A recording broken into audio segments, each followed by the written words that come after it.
What's going on, everybody? Oh, Happy hi, everyone. Thursday night. John, I just- thought yeah, don't just we start jumping at into backstage? You're with us. You're with us tonight. Everybody's What, we're just because you're 5 minutes late, we got to do it like different? I gotta keep you on your toes. All right. Okay. Gotta Hi, keep you on hi your everyone. toes. Hi. So I will just tell you guys exactly what happened. I just told Vince and Josh. Joanne and I have been working all day, nonstop, on the computers, on the phone, whatever. Been using this computer all day. Everything was working fine. I just filmed tomorrow's video and everything. Went and did it for 20 minutes, come back, and now it won't turn on. So I had to grab the other laptop. So I apologize for the late start, but how are you guys doing? Happy Thursday night. Amazing. Amazing. There we go. That's what it's all about. All right, let me Josh, I think your mic is turned off. I saw your mouth moving. We're just full of technical difficulties today. Gotta love us. All right, while Josh is figuring that out, let me say hello to all the amazing people here in the chat. I apologize, guys. I did plan. I was excited for this all day. Vern Gray, thank you so much. Been a member of the channel now for 2 months. So shout out to you, Vern. Thank you for your continued support. Next super chat that I want to highlight here is coming from Magma. Mark has been a member for 27 months. He says recovered from NYCC ? No, but we will get into that more in the next few minutes. Cross saves. Brian coming in as a member now for 10 months. He is inching very close to a year, which is very exciting. So thank you so much, Brian. I will be saying hello to all the non-highlighted super chats in just a moment. I just want to get to all the celebratory channel member milestones here. Dr. John is coming in at 26 months. So over that 2-year mark, which is just absolutely insane. If you guys are a member of the channel, feel free to use your free monthly milestone super chat if you would like. I see more of them rolling in. Wayne has been a member for 1.5 years now, clocking in at 18 months. Wayne, that is amazing. And then we have Mr. Tommy Retro. Tommy, so good to see you in the house tonight. 29 months. He says, "What's up, party people?" So it's been crazy. I'll start out with this. We just got home Tuesday. I'm like all messed up. Like the week has just been like super jacked up. So we're catching up on sleep, trying to get back into the swing of things. But how are you guys doing? Amazing. That bad. Okay, that bad. I'm doing amazing.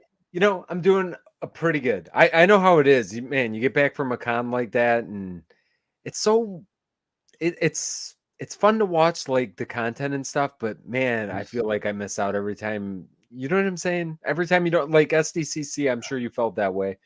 You feel like you're missing out on something. You know what I mean? I don't know. Like I don't know if I felt like I missed out on SDCC because like the traveling just for us, like the forget forget all the stuff, all the crap that goes with it. I'm just saying like the fun parts of it. Oh yeah, the fun parts. I feel like parts. Forget all the other stuff. No, there's a lot of fun parts that are buried within all the legwork and lack of sleep and costs to get there. But yeah, once you get there, oh my God, we had an unbelievable time at New York Comic Con. Like I could not believe how quickly it went.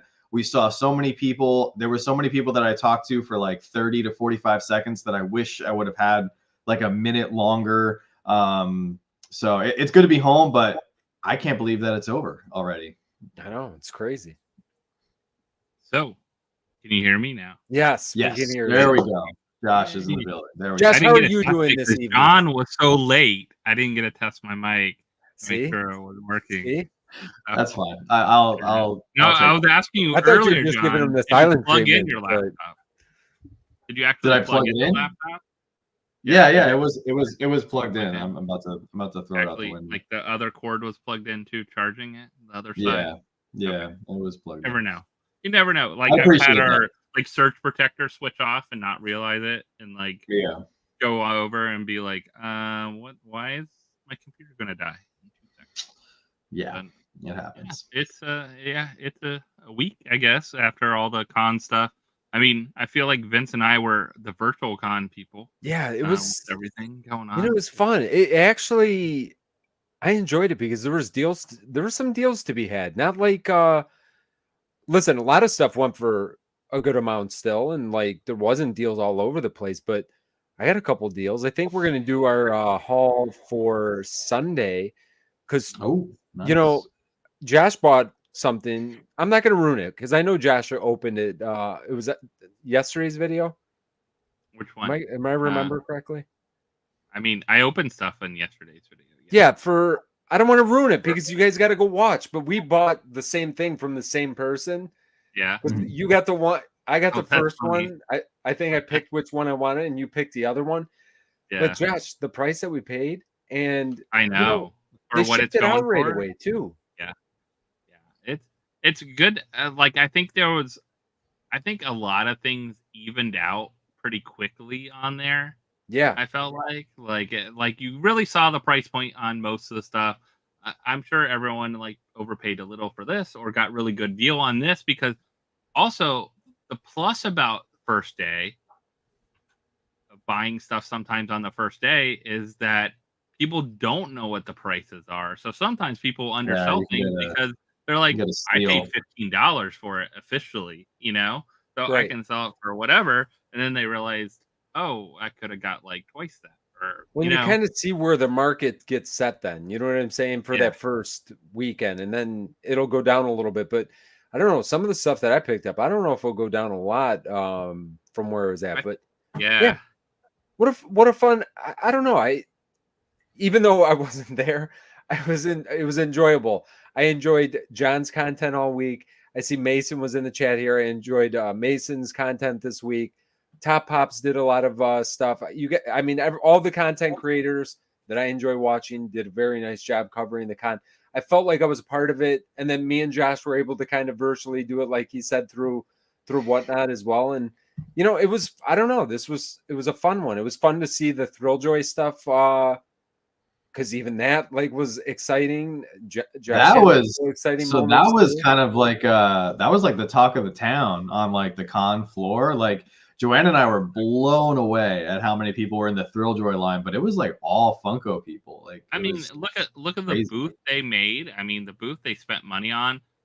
No other first-time company at New York Comic Con would ever have a booth like that unless they had the money to back it. And they came in to back it, and I'm sure.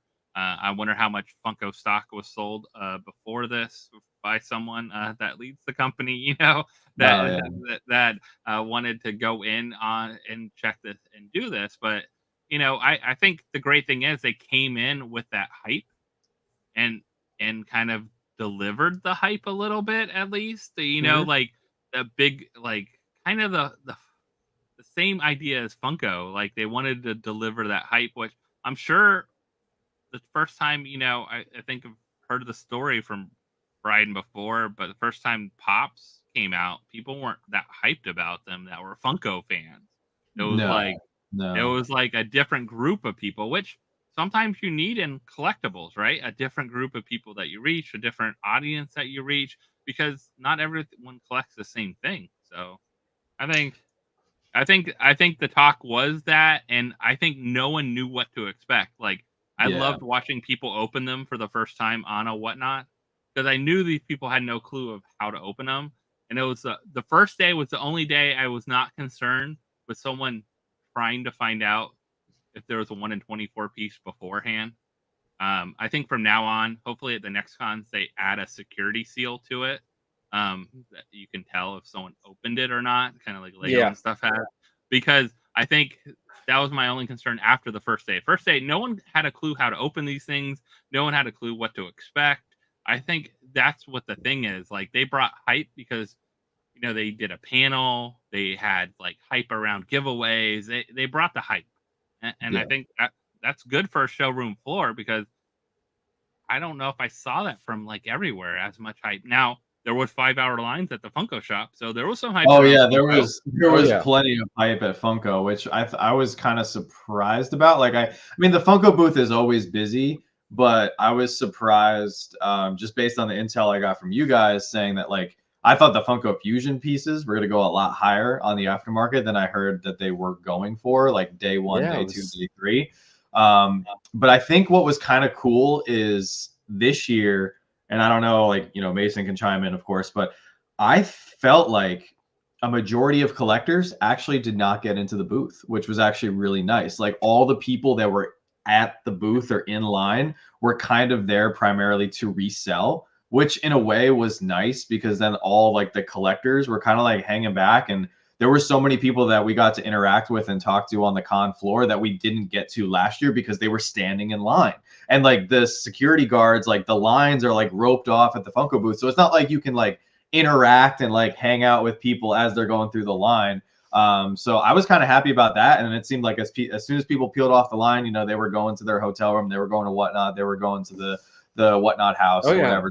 I think some people didn't even make it out of the con. No, we saw some people selling in the in like the foyer area before. There had to be something in a lounge area somewhere because I seen people just chilling like in a it looked like a lounge setup. Yeah, it's go on a Megan with someone that's sitting in a lounge area. And John, I think you're right. I think you know, not that I think the Funko line, and yeah, I don't know if it's unfortunate or fortunately, but you know, it's not a lot of collectors anymore. Which is, I don't know, it's not the way it should be. Well, I mean, I don't love seeing that. No, I don't. See, here's the thing though. Like, kudos to the collectors. So apparently, the going rate for a time slot was anywhere from $400 to $600. If somebody wanted my time slot, like if we somehow magically got into the booth, I would sell it. Like I would be like, hey, if you're gonna give me like $300-$400, yeah, so and then you go wait in line. Like Joanna and I, we don't wait in line. Like we just can't do it. Like medically, physically, whatever. Like we just can't wait in line. So we wouldn't have been able to wait 5 hours if we were in there for like an hour.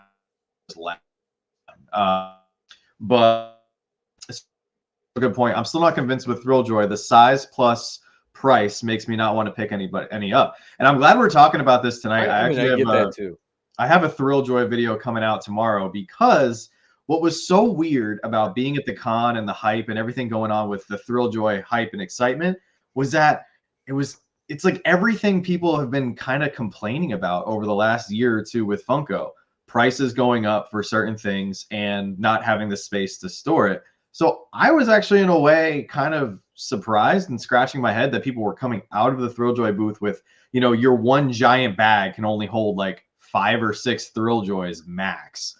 And I was like, where are people going to put this? It's not like you can get a wall of like 400 pops. Like your wall can only hold a certain amount of Thrilljoy figures. Yeah, listen, my take on it, and I don't know if we talked about it.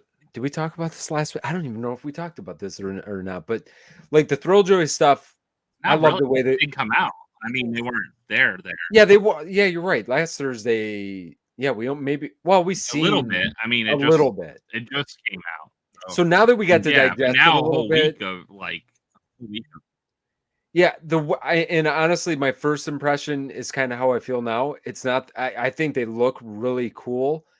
I'm not super excited just because of the size. Honestly, it's going to be the biggest. That's just going to be the biggest drawback for me.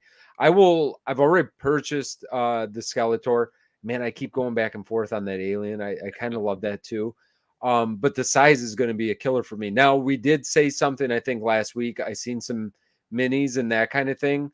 They go that route, man, I'm down because I think I love the give me those in I'm everything. So down. I'm down for these. For that. Yeah, I'm down for these. Yeah, the other ones, I love the picks. I love the way they look. I love the style. I love the limited availability. I love the chases, multiple chases. Love everything. It's just they're too big for me to add a lot of them.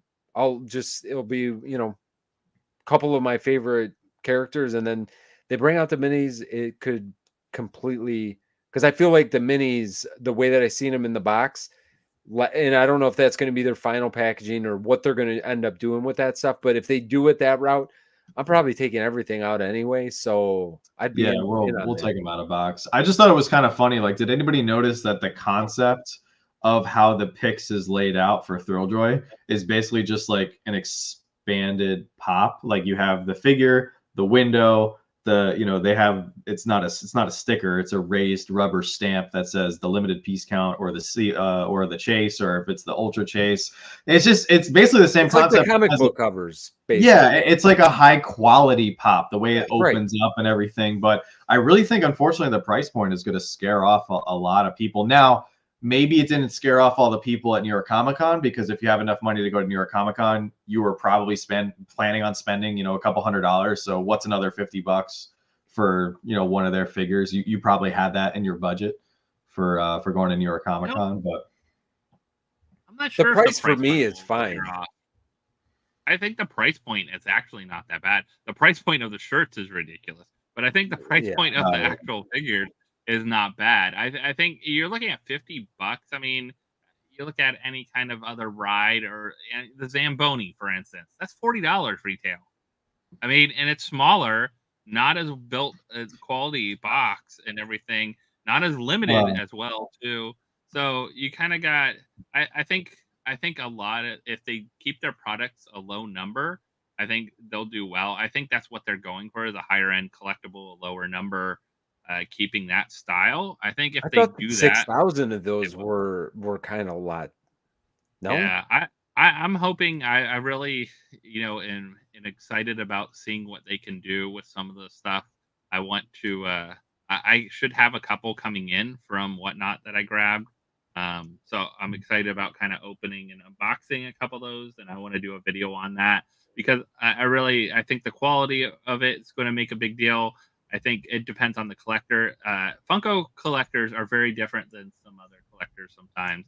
I mean, the price point, it's just like a Hot Wheel collector, right? A Hot Wheel collector is going to buy 5 times as many than Funko collectors, because the price point's lower, and the starting price point might be lower, but you always end up running out of room somewhere or another. But maybe these aren't for that person that has 50 Funkos or 100 Funkos or 1,000 Funkos. This is for the person that has a collection of just Skeletor. Yeah, no, that's where I'm in complete agreement with. But here's the thing, though, as a company, how do you create a business model, and how do you stay profitable long term when, if your average consumer is somebody that only buys 3 to 10 of your products? Yeah, but you know what? I think that do that with like Mondo. Look at like Mondo's figures. They're like $250. Yeah, they're quality figures, super expensive. There's just like Hot Toys. Everything has the quality in that, and they're 5 times as much. So there are things out there. I think one is the hype of the chase, and an ultra rare, especially. The ultra rare is what really sold New York Comic Con, I think, more than anything. I think so too. I have some feelings about that. I'm going to talk about in a video later on, because there were some things I noticed on that I try to clarify with them and never got a word. Nothing on their site says the Ultra Chase was at New York Comic Con. Nothing on their blogs. Only thing that had that New York Comic Con was the only place you can get an Ultra Chase was their one Instagram post. And I think that's kind of wrong to not have that disclaimer on your site. Well, not to defend them, but they did say they only launched the company like 96 hours prior to New York Comic Con, so I'm sure details are going to be lacking. Well, but also, you're right, though. You're right. Working on, they have how many SKUs at New York Comic Con? This wasn't an 67. Overnight company. This is a SKU in the. So that was the thing, and that's what somebody said in the chat, like, oh, this is a company that's not going to have a lot of items down the road. I think it was Jay Miles or somebody. I don't know if I would say that. It sounds like they have a plethora. They're going to have thousands of products down the road, just like Funko. They're going to come up with all different multi-packs and larger items, smaller items. If they're going to merge. How many? Yeah, they had 7. Didn't I hear that they were doing weekly releases? Is what their intention is. So if they're doing weekly releases, I feel like they're gonna bump those up quickly, which I'm okay with if there's some different stuff. Yeah, I won't. It's nothing. I really I can't wait to see them in hand. It's just it won't be a lot of the picks. I'd love to see some of the other stuff though. I'm looking forward to seeing what they come out with. And I know, Tristan said he got one of the jumpsuits. I think they killed it as far as the merch. And I think Funko needs to take a page out of Thrilljoy's book already. Thrilljoy's book that only has 3 pages in it. I think Funko is missing a massive opportunity with their merch. Like, how do you only have one shirt that's exclusive to the con? Like, you should have merch available because everybody wants the Funko shirt. Like, how many people? We were really lucky. We did not get into the booth. We never get a booth slot, which is completely okay. But PopStop NYC, he was super kind and he picked up a shirt for us. And I gladly paid him. And I think Funko is missing out. Like, Thrilljoy is like today years old, and they already had jerseys. They had beautiful embroidered baseball jerseys that they were giving out to people at the panel Thursday night. Like, their merch and their advertising, their marketing game is on point for a company that's only a week old. Yeah, and they did have a ton of stuff on their coming soon at the panel, at the booth. Yeah, I mean, it was great. I was disappointed they didn't have the mega picks at the con, like ready to launch and like to buy. I was really looking forward to those. I think that was one of them. I'm actually okay that they didn't have it because when Joanna and I went through the booth, we were just trying to get the Pix Blue figure and they were sold out. And then it was really weird because the girl that we talked to, she said that they had sold out and that we had to come like super early the next day and that they allotted 70 they had 3,000, so 750 per day.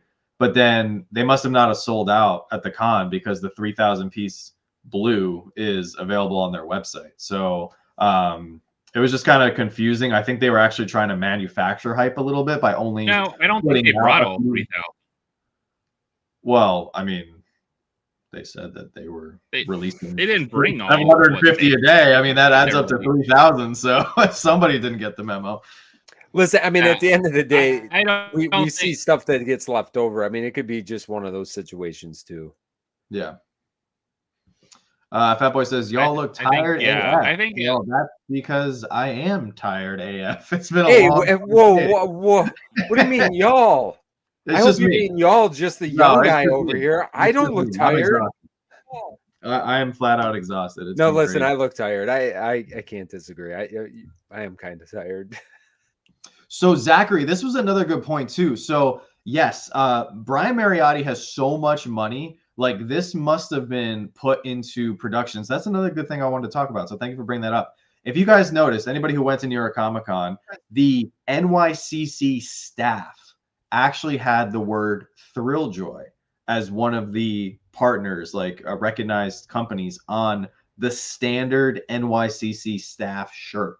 Those shirts must have been made, what do we think, like 3 months ago, 5 months ago? Like, those are not something that they just made overnight. So that means this company, Thrilljoy, has been in the works for quite some time. In some of Brian Mariotti's interviews, he said that he retired from Funko and then he just, woke up and decided to put this in production a few months ago. Like, I think the wheels of Thrilljoy have been turning for a lot longer than people might be saying. It's just they wanted to do an NYCC launch. And I mean, kudos to them. Their booth was slammed for the majority of the weekend. So they, at the same time, I mean, you only get one chance to make a first impression. And I think that that's what, listen, he's a smart business person at the end of the day that knows you got to put your best foot forward, right out the gate with something that it sounds like he's very passionate about, which is awesome.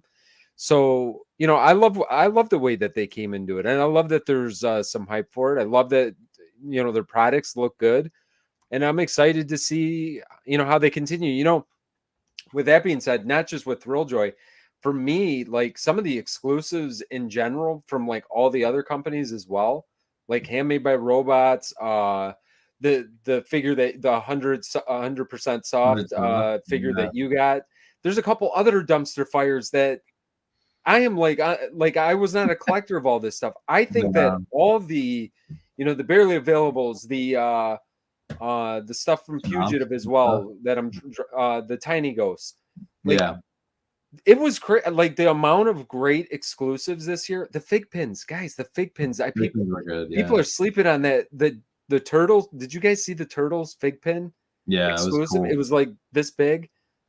They were going for like over $100. I tried to pick one up on Whatnot and I couldn't get it, but and that's why we sell really good stuff this year. anybody who's a Funko collector, if you're on the fence, like there's been people that have told us like, hey, we're not going to New York because we didn't get into the booth, and there's just not going to be anything Funko related that's going to excite us. There's so many other great exclusives at so many other booths that are fun to go chase down. I mean, the Chomps being limited to like 250 pieces, 200 pieces, like those are fun to chase too. Like there's so many other things that are exclusive at New York Comic Con. Like you can pick up most of the pops later on for like $30 or less, even some of the con stickers now.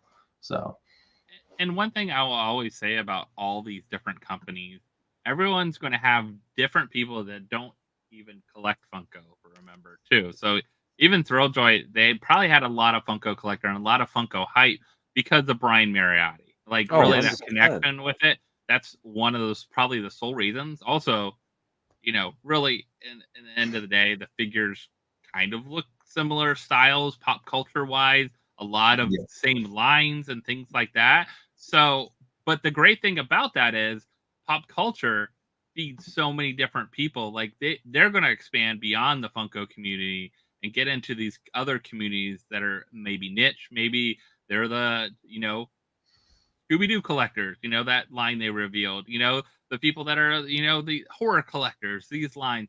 And they're already in 3 retailers, really. Box Lunch and Hot Topic, owned by the same company. But they're already going to be there. And they're already in with Bait, which is another big, retailer of a variety of, like, they're not, Bait's not just known for Funko. They're known for a lot of different collectibles. I think that's the key is, like, they're probably going to sell a lot to consumers through their own direct website and cons. Sure. And I hope they plan to go to other cons. I hope they don't just plan SDCC, New York Comic Con. I hope they say, oh, we're going to go to every Collecticon this year or every whatever, that travels around and do all these cons, because then you start getting collectors that aren't just the Funko collector. You get the people that are like, oh, that's just really cool. I want that in my office. Or I want to hang that up in our living room, Oh, I love Chucky. Like, that's my favorite character. Or whatever it is, I think. And really, if you think about, that's what Funko did, right? With Wacky Wobblers and that. They wrote one character, another, a lot of people like what they wanted. And I think that's the style they're going for. But also then a higher end within the clothing and other stuff they're going to drop. But I want to see more mini blues or other figures like that. If they start making the mini blues like they're doing with the turtle blue that they showed for the mega picks and stuff like that, those will be hype. Those are you can make those 1,000 pieces. You could still sell them for probably $40-$50, and people are going to go crazy for them once they drop. It's going to be like you need to have EQL on. You're going to have to do all they're going to have some. Well, that's what I'm curious about. Like a year from now, looking to NYCC 2025, is Thrilljoy. A bunch of people said in the chat, like, what are they going to do to keep up the hype? They're going to have to work really hard. They came out of the gate really well. How do they just maintain this momentum for, let's say, another 6 to 12 months to remain profitable and successful? And will they have to have time slots at next year's New York Comic Con, or will it just be, because Funko and some other booths like at New York Comic Con and some of the other major cons, not a lot of people know this, and I felt so bad. Like, there's so many people that came up to us at New York Comic Con that were like, hey, like, do you know, like, how do I buy stuff? Like, I'm a newer collector. How do I buy from the Funko booth? And it's like, there's a standby line, but unfortunately, like, it's not really like your best chance. Like, you kind of have to get a time slot. So we'll see if they need time slots next year. But I want to see, do you guys think that with this now rise of a new company founded by, Funko's OG staff and everything, the founders of Funko essentially. Now, Mike Becker dropped that reel, I think, very conveniently during New York Comic Con. There's some rumor, there's some talk that he's also going to be joining Brian, if he's not already on board with Thrilljoy and just waiting to make a big announcement. Do you think this is going to push Funko in the right direction that we kind of want? Because now Funko's got competition. Because think about it this way, a Pix figure is $50. If I'm your average everyday collector, I don't have that much disposable income. I mean, I don't have that much disposable income, but like if I only got $50 a month, am I going to buy 1 Pix or 3 Funko Pops at retail? I can't buy both. You know what? I honestly, I think it's going to be. I think what you're going to get, and I think where you're going to pick up. I mean, the way I see it going, a lot of the collectors, like we've been saying, we want limited pieces. Like the whole thing with the sodas, like the sodas not being around anymore. Like a lot of collectors have kind of lost the passion for some of that stuff because that's not happening.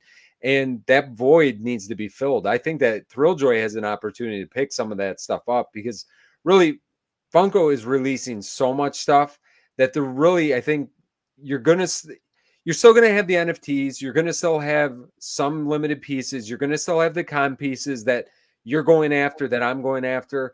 But like that Kylo Ren that just dropped for NYCC, that's not marketed to a collector like me or you or Josh. Do you know what I'm saying? But there's people that were probably are very excited to pick that one up because it's a great figure. And, they're starting their collector kind of journey and, however it's going to be. So I think Funko is it's still kind of what it is. It's a great gateway into collecting.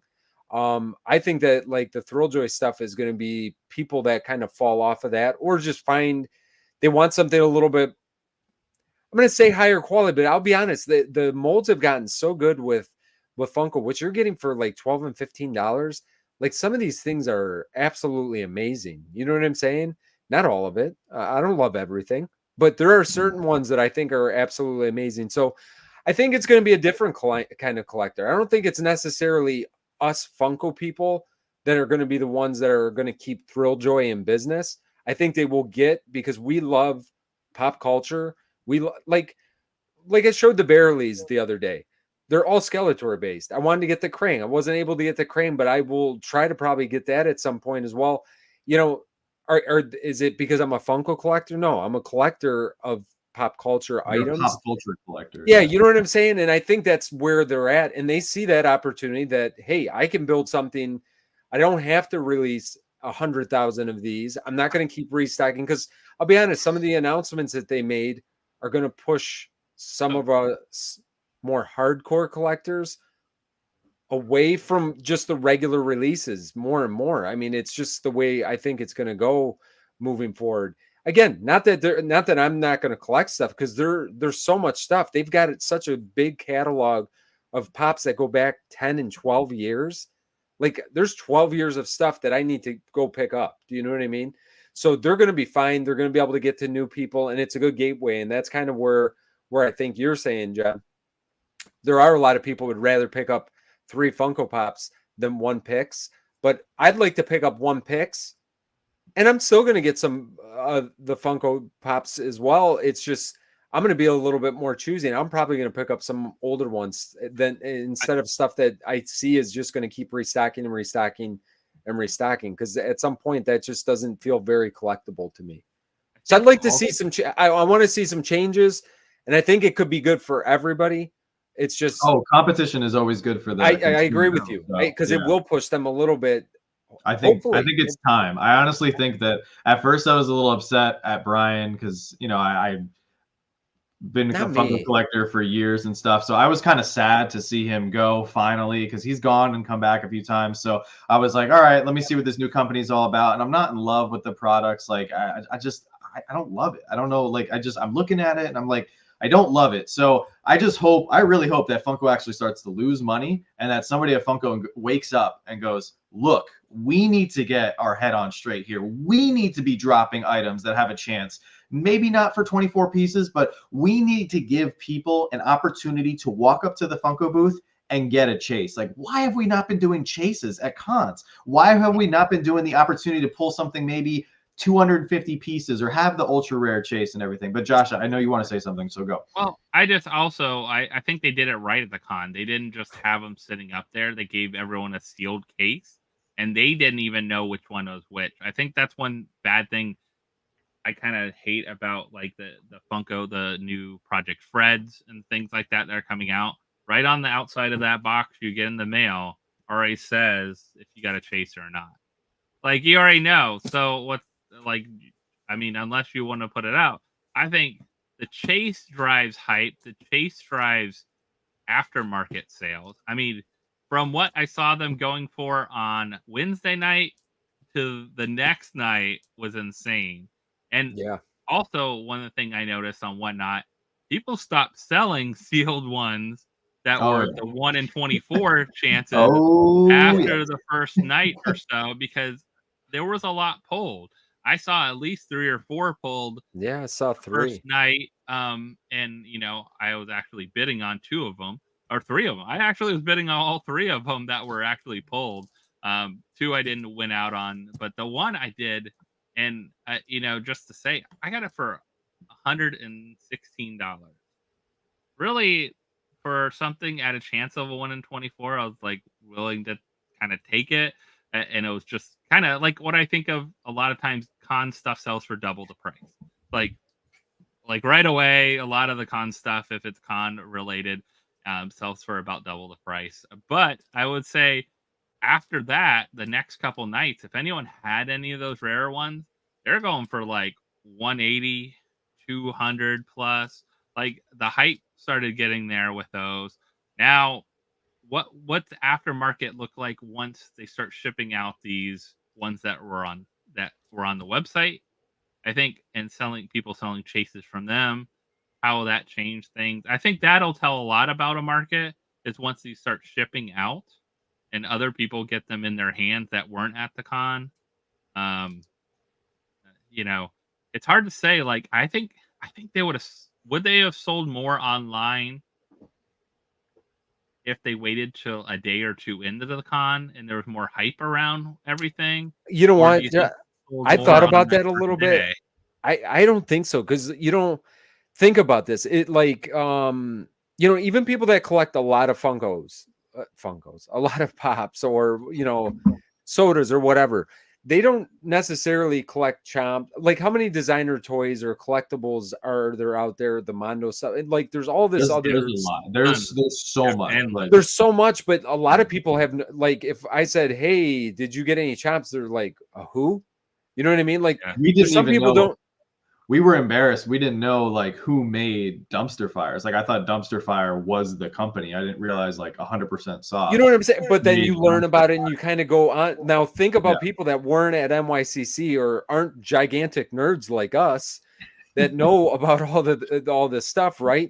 Like, somebody's gonna say, "Hey, did you get any what's a Thrilljoy?" There's people that was the number one thing. Honestly, honest to God, that phrase right there, that was the number one phrase we heard. What is Thrilljoy? And that's kind of my point. So even if they would have let the hype, like when I seen 6,000 pieces and 5,000 pieces and 3, like, I thought that was a crazy amount. I feel like it's going to take because it's a startup. It's not that they're not cool or they're not like nobody's going to like them or whatever. It's just it's something brand new that you got to get like your word out there, and their social media really just started. I'm sure you guys saw, like, and I mean, once again, marketing, they're doing this smart.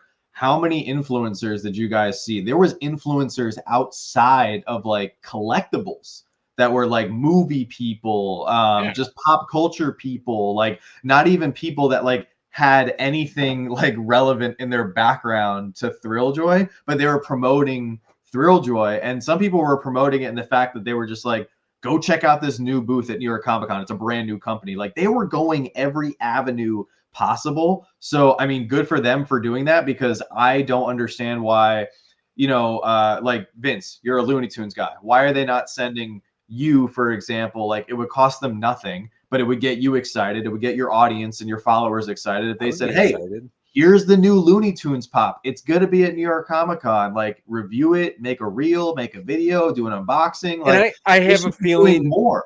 I have a feeling that for this one, they really were like, they had to just do what they had to do. I'm sure they had to get all hands on deck just to get something out there. Their website wasn't even live until like a couple days before. Like, that's crazy. Like, they really did pull something off pretty amazing. Yeah.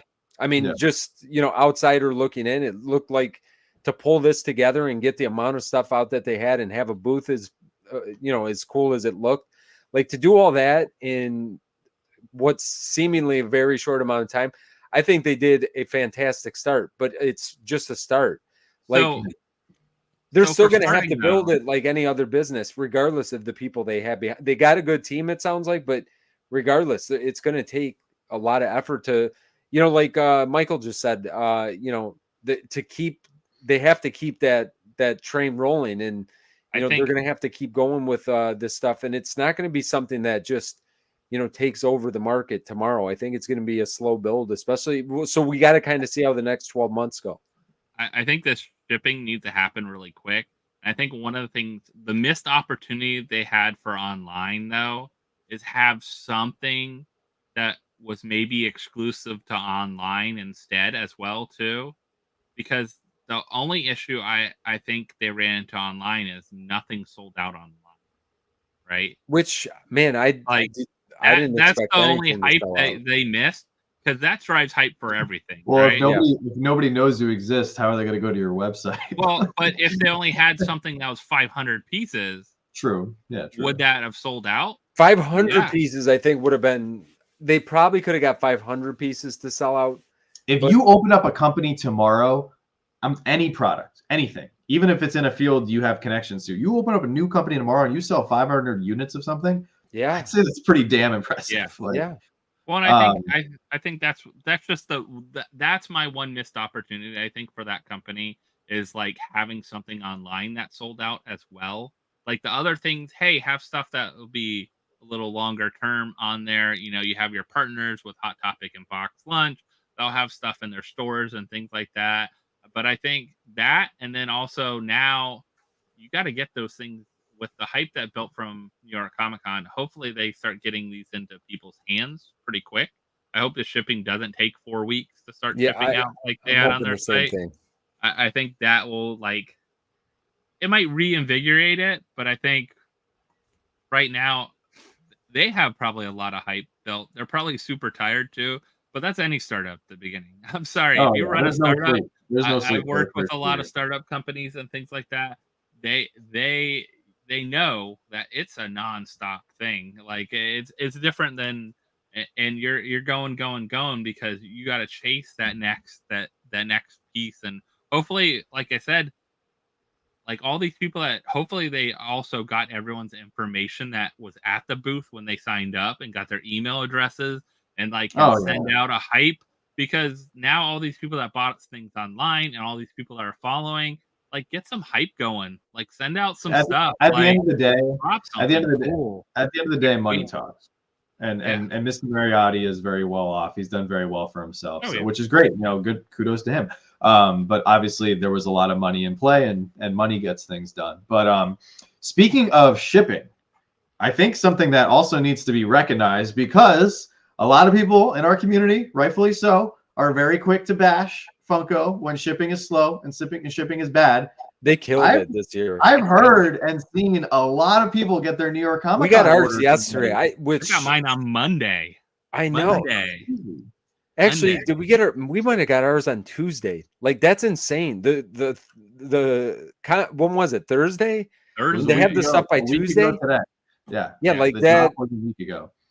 Kudos to them. Kudos. Yeah, with a con going on and everything else, but the nice thing is, I think one plus with their new warehouse is too, it's central. It's a little more central, I feel, to get things out quicker to people. But also, it's totally separate from Funko HQ, separate from probably a lot of the other stuff. So maybe also these people that are at the warehouse, the Buckeye warehouse, that's all they're doing. It's cranking out and getting this stuff out. And making it happen. So I'm curious about, at the end of the day, what was left over at the Funko booth at the last hour, the last minute. I don't know if you guys saw. I don't know if you saw my vlog. I know some of my videos were super long. I know people have lives. But the last hour of the Funko booth was slammed. People were they let people buy multiple stuff. It was crazy. This year at New York Comic Con, I also noticed something that I've never seen in the past. Every single, maybe not every single booth, but it felt like every single booth we saw was selling pop protectors, armors. Like they had like if they were anything to do with like any of the people signing autographs, they were like, hey, go get Corazon at the Funko booth. Like it just seemed like there was Funko everywhere, and it was kind of cool. It was like, wow, all right, I feel like Funko is kind of now weaving its way into a lot of different communities, which I thought was nice. I think that's a testament. I will say though, like we said, we saw several other companies. I mean, and I know, with Abominable Toys, they worked with several companies, and you had all these companies that working. And I think Figpin's another great example, right? Like there was always probably a line at Figpin, stuff going on with them. But I feel like at the beginning, Figpin, when they kind of started, they were kind of like part of the Funko community stuff. Now I feel like they're not. Now there might be some that grab some still. I grab some still every once in a while, but I don't grab as many as I used to. But I think that's another thing. Is like there's a whole different collector audience. There's a whole different audience that talks about these things online. They're in groups, they're whatever convention. It's just like people that collect Disney pins and people that collect other, anything that you collect. You have your own groups of people that are doing it. And I think that's the cool thing about like any of these cons. You have so many different types of things that are available to you. Funko is just a piece of it, but you see a lot of booths, but there are also so many other things that are out there that are super cool and super different parts of everything going on. Yeah, the booth was slammed, and the first day they had a huge problem at the Funko booth because they fell like 5-6 hours behind with people's time slots. So people that were going in at 11, they weren't getting out till like 3-4 o'clock. It was a huge problem, but it seemed like they fixed the flow. And obviously, like I didn't go through the booth, so other people can speak more to how the booth was actually flowing the following 3 days. But it was slammed, and clearly the hottest piece, and I think you guys kind of confirmed it too, watching on the aftermarket. The hottest piece on the floor was Headless Freddy. Everybody wanted Headless Freddy. Yeah, Headless Freddy was that was the jam.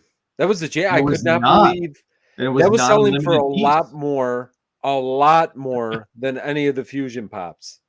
Any of the Fusion Pops, almost as much as the Wolverine. Like the con sticker Wolverine. I've seen them go for more. Wolverine. I've seen it kind of all over. It's just interesting to me, like how I'm curious long term how that one will do. It's such a great mold. It's such a good one. I mean, I'm gonna keep mine out of box because it looks so great up there. Oh yeah. And I think going with that kind of sense of this also shows they didn't overdo the Freddys for this con, which that was the Freddy, and it was a really great Freddy. So hey, the great Freddy, they didn't make 250,000 however many too many is because but it was such a good Freddy though. Like it was it was one that it was a premium. It felt like a premium Freddy. It felt like an NFT Freddy to me. You know what I'm saying? Like something you would really have to fight to get. So, but man, the con sticker one, I could not believe people were paying $200 plus for that all weekend long, which I couldn't believe. Just imagine, Vince, if they made that the 999 Grail piece in this $500 pop. Yeah, easily. If not more. Which is why I think that they really missed the boat on not having a Halloween or horror themed Franny and Proto to go alongside with it. Now, clearly, I don't think there's ever going to be as much demand for Franny and Proto in Funko's lifetime compared to Freddy, but I still think they should have had the other two mascot pops or mascot characters. The only thing I guess I wonder how long those have to go into production and how they have to figure that out. With that being said, we're getting we're going to have a couple with the NFT drop next week, which I'm glad to see. Yeah, thank goodness. Like that. Wait. Okay, now we're talking a little bit, but I'm in because they did have it for C2E2, which was forever ago now. And SDCC, you would think that we would have got a Franny, but this NFT drop looks fantastic to me. So I was on the floor and it was crazy when the drop hit. I think I was standing like 5 feet away from Pop Stop. Like everybody was talking about it. Like we just happened to be near the Funko booth at that time, and everybody was like, "Funkoween Series 2, Funkoween Series 2." They just revealed it. Like people were freaking out, and I was like, "All right, I don't want to look at it yet." Like the service was crap anyway. And but when I did get a chance to look at it when we got back to the hotel, I was like, oh my god, like I need this whole set first Franny and Freddy 2-pack. It's gonna be a mythic. I am so fired up. And also, who is Judy? Who is Judy? Did you not buy the April Fool's ones? No, I Ever? did, but I don't remember. You don't remember is the Judy April a Fool's character card? that we're supposed to know? It's in the April Fool's. Josh, fill me in because I don't know either. You don't remember Judy in the April Fool's cards? No, Judy. Dude, I don't remember. Judy's in both. I said in my vlog that it was Wednesday morning when it was Tuesday, and Joanna didn't even correct me because that's how out of it we were. I thought it was Wednesday for like 3 hours. Judy was it was a ghost or something, right? Yeah, it's something haunting. Yeah. I know what you're talking about now. Judy is still here, and the first April Fool's Judy was in it, and then Judy is still here in the second one. So there was and it was just a card. And I was surprised in the second one they didn't make a Judy. So Judy was kind of a creepy character in both. So I don't know why April Fools, but it fits for how Funkoween perfect. Judy fits perfectly. Oh, it's so good. Like the Nightmare Freddy. Oh my gosh, that looks amazing. You guys going for the mythic? Are we all going for mythic packs? We're all going for the mythic. What about you guys in the chat? You going after the mythic? First Franny. What do you guys think that's going to cost on the aftermarket? I don't know. You know, so let's guess at this. The 10-inch one was at like $500. It dropped a lot. From what I understand, it dropped a lot. You know, I didn't look for it because I got it. The 10-inch, I should have that at some point here because I kept it and redeemed it. I think it'll float about the same as the 10-inch, like the $400 to $600 range. You think so? I think at least at first. I don't know when these finally come out. Like how I actually think these two are the least excited pops I am for this line. Like these two, me too. Freddy and Franny. The other molds are so fantastic. The other molds are really good, but kind of okay. But you got to remember the significance here. This is the first ever, and maybe the significance is only important to me. I think they should have made a 3-pack and added that proto they put in. No, you know what? I like the 2-pack. No, I like that it's a 2-pack. Leave the opportunity for a Franny Freddy proto 3-pack down the road. And I want to say, you know what? If it comes in just like it's showing in the glam though too, I love how they did the background on this.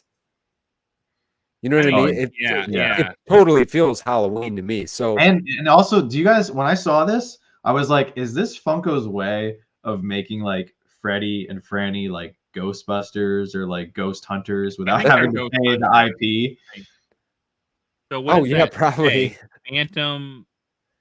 I don't know. I can't. Well, they just made it up, right? Like, but it's Paranormal Ops Patrol. Like, it's basically like. But you can't, if you were to make them Ghostbusters, you have to pay the licensing fee to call them Ghostbusters. But if you call them, you know, and it's kind of funny that it turns out to be pop, like Paranormal Ops Patrol. Yeah. Like when I saw that, I was like, they are trying to milk these characters without having to pay the license fees, and I think it's genius. Like it's awesome.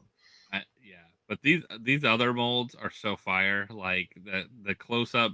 And then when you saw the glow of these, like I definitely want both of the Nightmare Freddy and the haunted doll Freddy, and then that Franny, that is the Franny Funko Nightmare one, like floated, like those look awesome. Judy's a bonus kind of thing. I don't think Judy will do as well. Yeah, Kelsey, they're brother sister. Let's just get that off. Will do whatever. Yeah, don't make it weird, Kelsey. But so the Grail will be the real determiner, right? You got how will the Grail do in this one? The Grail is amazing. The Grail is definitely this thing is going to be this will sell out, and it'll sell out super fast. I have a feeling that this will be actually, before I start making all these proclamations, how many packs? Only 16,000 standard, 18,000. I mean, that's not a lot. It's not a lot. It's still a good number. It's a good number, but it's not ridiculous. I feel like this is going to be. I think that this will be a sellout, and I think it's going to be one of the faster sellouts, especially with the Mythic in play as well. People are going to be Mythic will all be over under it. a minute. Mythic Yeah. will be under a minute. If you don't get right in, you're not. Oh getting yeah. it. Premiums will be, I'm guessing, under 10 minutes, and then standard, I give 20 to 30 minutes for everything. Yeah, I would say 30 within I would say within an hour Yeah. we're completely sold out. Man, 12 if we're a 12-minute sellout, hey, that I hope so. I don't know if they'll sell out that fast, but I hope so. That'd be amazing. I mean, They're the good. last line was super hype. So the last The last line was amazing, and I've seen some people say that this set is better than last year. I've also seen a lot of people say that last year was better than this set. I think they're both good in their own way. They're Like I so really, completely different. And they're I so can't completely different than the pick first one. Like, I love it. I mean, Yeah, I need them all. that Grail though, I think that Nightmare Freddy Grail is going to go for more. It'll go close to the 2-pack. I agree with you. I think it'll be closer to the 2. That Nightmare Freddy Grail looks like a mold that is competing with Headless Freddy, and it's only $9.99. Yeah. So, like the 2-pack of Freddy and Franny, like I said, the molds are all right. Like they're cool. They're figure. You know how they did them. Like you said, John. It's a different kind of iconic. But people that love like their horror stuff, like that Nightmare Freddy, that Nightmare Franny, those legendaries, those are going to be, and probably that Haunted Freddy doll. Those three. The royalty. And here's what I'm add thinking. to the epics, or it's going to be crazy. The epic prices are going to be insane. So I agree with all that, and I think the one figure that people are going to sleep on is Ghost Proto. I love Ghost Proto, and I think down the road, I think that one's going to be one that a lot of people are going to want to pick up because I think that might just be the best Proto that they've made so far. Like that mold looks incredible. It's pretty low. Nice. The zombie Proto is great too, but yeah, I think a lot of people are sleeping on the Proto just because it's not a Freddy. I think that's just kind of there. I don't know. I think a Proto is going to be fun. Here's the problem with I'm kind of with Michael on Proto, to be honest with you. I'm not like a huge Proto. I think I like them. I'm just not a huge collector of them personally. Do you hate? Right, you hate animals? I'm just kidding. I'm just kidding. No, you're not the only one. You're not the only one. I've seen a lot of people kind of diss Proto, the dog. It's not that I like a Proto, but I don't need to have them all. Is all I'm saying. I like the Ghost one. This is Funko's problem. They named him Proto.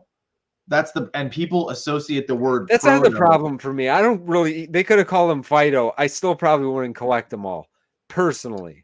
I think his name is part of the problem because I think a lot of people don't realize, like, when people say Proto, like you have to specify and say like, oh, it's a Proto the dog instead of a prototype. So I feel like there's already some confusion when you're talking about him, but I get it. He's not the most exciting character, but he's part of the little Freddy family. So he's cute. I like him. I'd rather have more Frannies than Protos personally, and feel like we've gotten 8 Protos already.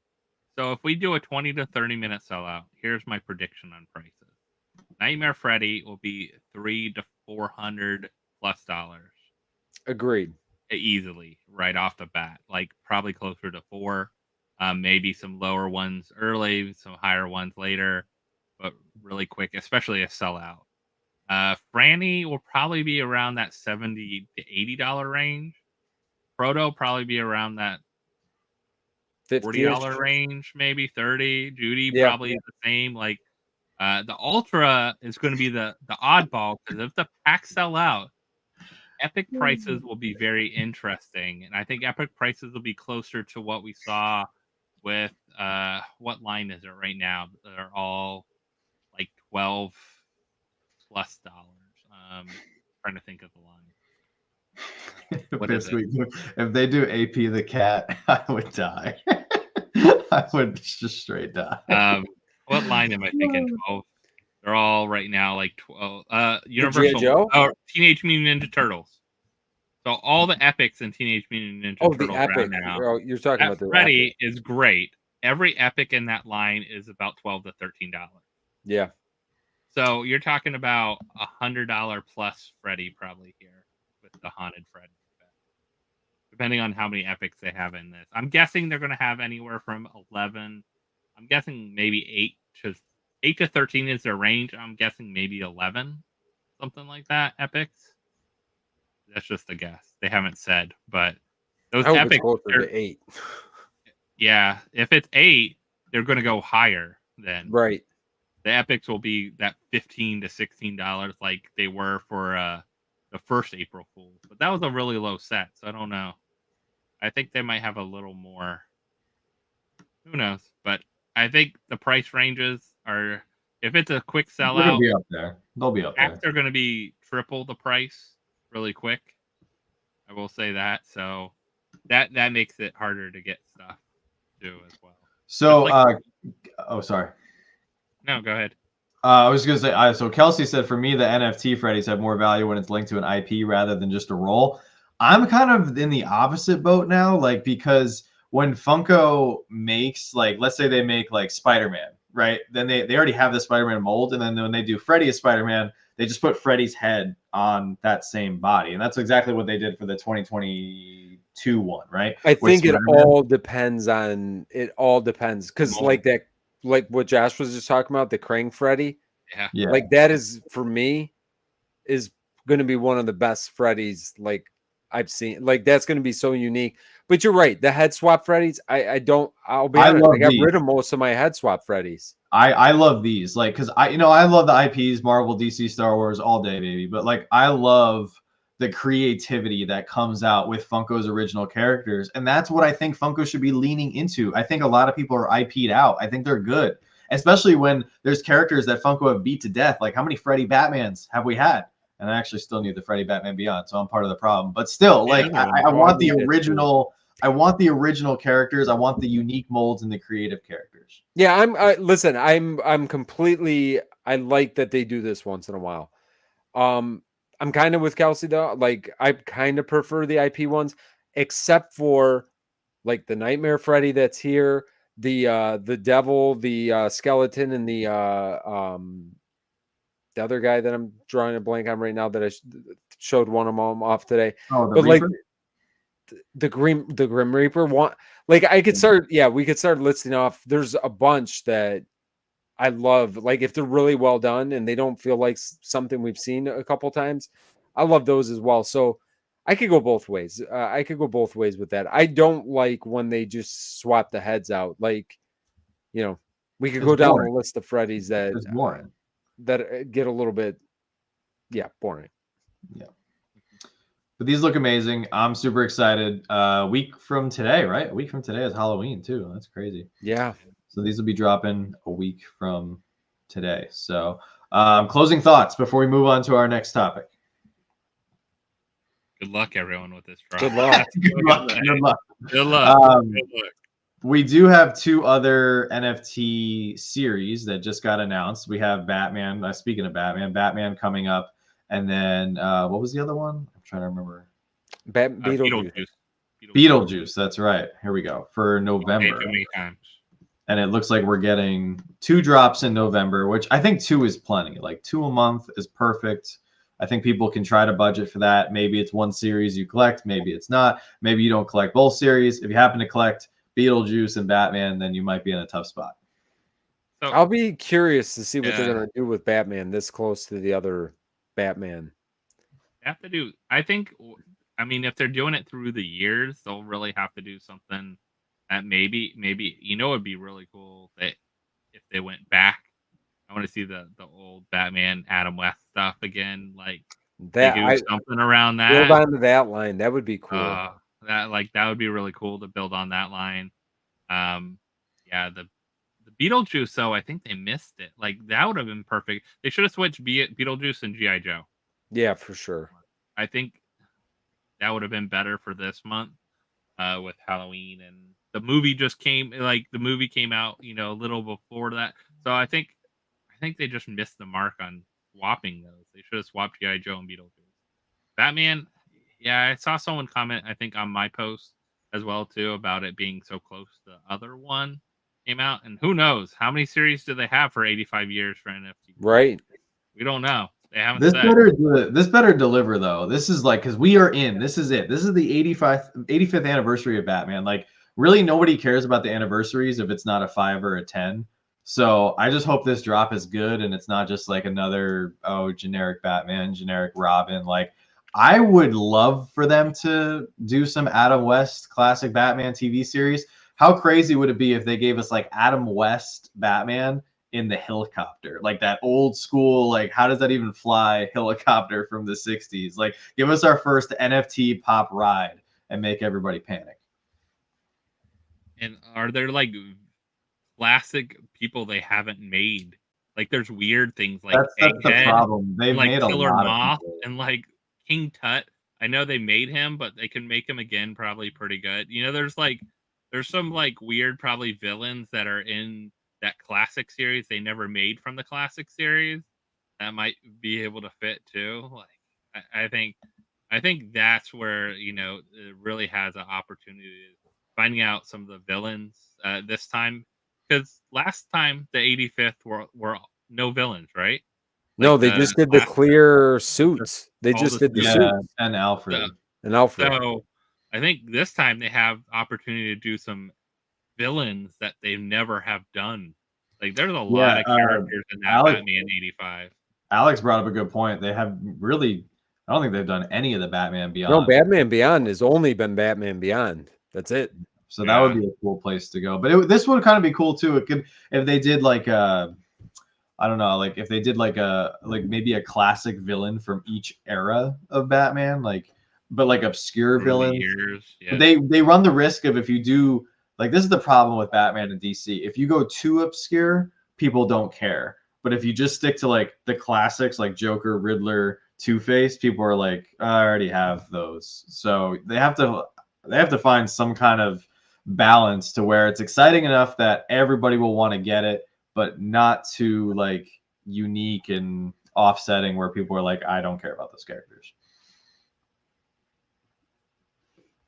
I'll be curious if they throw anything new in the mix too. They have the Ultras. Will they throw something else in the mix in any of these series as well too? So, you know, we haven't seen every series with Ultras, which is fine, I think. But yeah, I think like, that's been Batman will probably have it, and they'll probably make it one of the like most known characters, because that's the best way to do an Ultra, I think. This had the most known, because people, it's good, and I think people are undervaluing Ultras in general. So if you haven't bought some of these Ultras that are going for $8 to $12, like, go on and buy some. Like, I think people are sleeping on some of these that are lower ones, but it will be interesting. Beetlejuice, I have no idea. Like, they just released a bunch of the pop for the movie. That's always the tough, especially from like one movie. Like when you have I don't know, like, yeah, when you have one movie, I don't know what I'm going to be curious to see what they do with Beetlejuice. I feel like they got to be bringing something different, because we got pretty much all the characters in this last, this last round of pops that they just released not that long ago for the second movie. Are we going to go back to the first movie? Are we going to get something? Maybe we'll get the Sandworm. That'd be cool pop. Sandworm, anyone? Hoping to see the Sandworm? I think they kind of missed the boat on Beetlejuice. I think this should have dropped in September when the movie came out, because I feel like there was hype.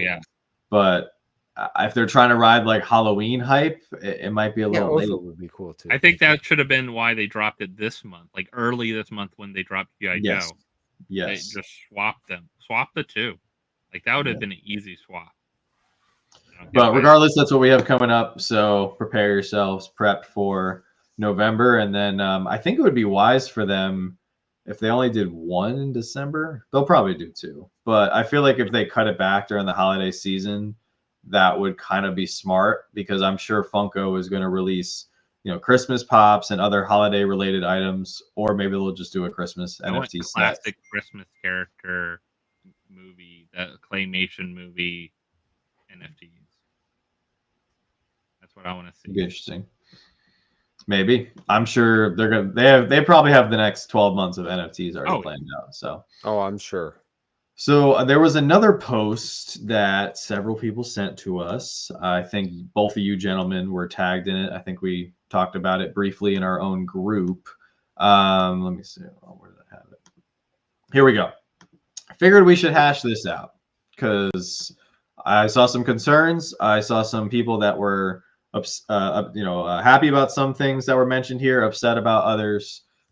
So let's break this down really quick. So ultimately, this is all hearsay. It's not, you can't really take it. They didn't say this like directly. Yeah, this is all like someone, which I think they should, but yeah. Ultimately, I want to just like break it down, get our thoughts out and everything, because I know some people are frustrated, some people are happy, some people are confused. So ultimately, I think there is this post is coming from a shred of truth. We don't know where that truth lies, but I think that ultimately it's just proving once again that Funko is making changes, and that's what I like. So I feel like with change, we're moving in the right direction, hopefully. So not all change is good change, though. Not all change is good change, but I feel like right now we're in need of some change in certain areas. I feel like. So what's your take on what they put here? So ultimately, I am upset about if something keeps selling out, they're going to keep replenishing it. I think that is a very poor business tactic, because if I understand it makes money. It's a good business tactic. It's a poor collectible tactic. Poor collectible tactic, exactly. Correct. And that's where I think like, okay, if you make something good and you put it out there and you beat it to death, and yes, you make all the money in the world off of it, it's not going to be as exciting, and it's not going to be as desirable if almost everybody has it. So I think that is unwise, and it doesn't make people stay in the hobby who unfortunately are only in the hobby for money, or if they're in the hobby for not just the purely like, oh, I just have unlimited income and I'm just going to buy everything. It's just going to sit on the shelf and I'm happy. I don't think there's not that many people, like all of us, like let's be real. We all want our items to hold some sort of value, so that if you are in a jam down the road, or if you do want to buy something else, that you can pull it off the shelf and you can say, hey, I'd like to sell this for $30, $40, double retail. We'll just say in a perfect world, most things, not all, most we'd like to at least sell for double retail if we have it for a significant period of time. If you buy something tomorrow for $15, it's not going to go up to $30 or $40 3 days later. I'm talking about like years, or even at least a year. That is an issue. Funko, instead of like focusing on one item that we're just going to keep selling, like why don't you just come up with other good items? Like that makes people come into the hobby. Yeah, I think that, listen, when you see that Brian Mariotti left, and when you were upset that, or I don't, upset might be too strong of a word, but when he maybe jumped ship or he was let go, or whatever ended up happening with that, I think what we're reading here, if this is true, again, this is hearsay, so we're just kind of speculating, but I'm seeing some proof of it, of what's gone on over the last month or two here. But if this is what the writing was on the wall, Mike Becker might have felt the same way. Like, this is not a collectible company anymore. If this is the route that they're going to take, this is now just a full-fledged, these are just toys, which is fine. It's their business. They can do whatever they want to do with it.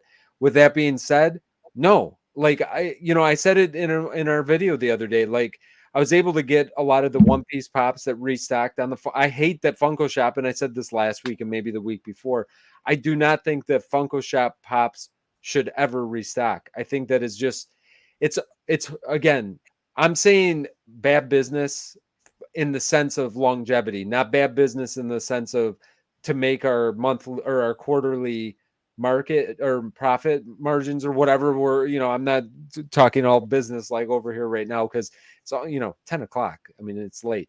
Yeah. But do you know what I'm saying? When you restock something like that, okay, great. Now everybody got theirs. Now people got chases. Now the chases are worth half the value. They're going to restock it again. Now people get chases. Is like, oh, this is not as exciting this time. Now they're going to sit there for God knows how long. All of the stuff that is in the secondary market already drops even lower, because now stuff is on the website. Now they have to clearance this stuff out at some point, and your stuff takes another hit. You know what I mean? Like that starts to become not very fun very quickly. And I think that they are 100% going to shoot themselves in the foot when it comes to that. Like I said at the beginning, when I said Thrilljoy is coming in at a perfect time, I think that they are maybe making some. I would love to talk to somebody at some point to just get an idea of what the direction is with the company as far as exactly what we're reading right now, because I feel like they should come out and let people know if this is their business model. It's not that I think it's wrong in the business sense. I just think it's, you know, it's gonna wear people out. It just will. It has in the past, and it'll keep on doing that. You know, once it's vaulted, it's not going to be unvaulted. Well, that's nice. That's the biggest. Like, why did that not always? Why was that not always the case, right? But no, that's the biggest thing that I take away from this as a huge positive. And we spoke to some other people at New York Comic Con who kind of confirmed that. So I can't speak to the other things, but I can vaguely speak to that because that has been an issue that's been apparently brought up to a lot of the higher ups at Funko. So finally, it might be the perfect time that we now finally see like somebody. I just wish they'll come out and they'll make some sort of announcement or give some sort of memo or briefing or like make one of your fun little like fun TV skits, but in the heart of it is like real information, but it's like being delivered by a goofy mailman next to a talking mailbox, or like, you know, like make it like fun and silly, but it's actually providing very important information that we've all been like chomping at the bit for. Yeah, and like we said, this is not verified, but we're seeing it in real life right now. We're seeing this happen, and they just restocked some more this week. So like I'm never gonna love Funko, because Funko shop drops used to feel special. Like that's when collecting was like super fun. You had to be on the Funko shop to get something. And I get that they want to go direct to the consumer with stuff because it's better profit margins and all that stuff. And I totally understand that.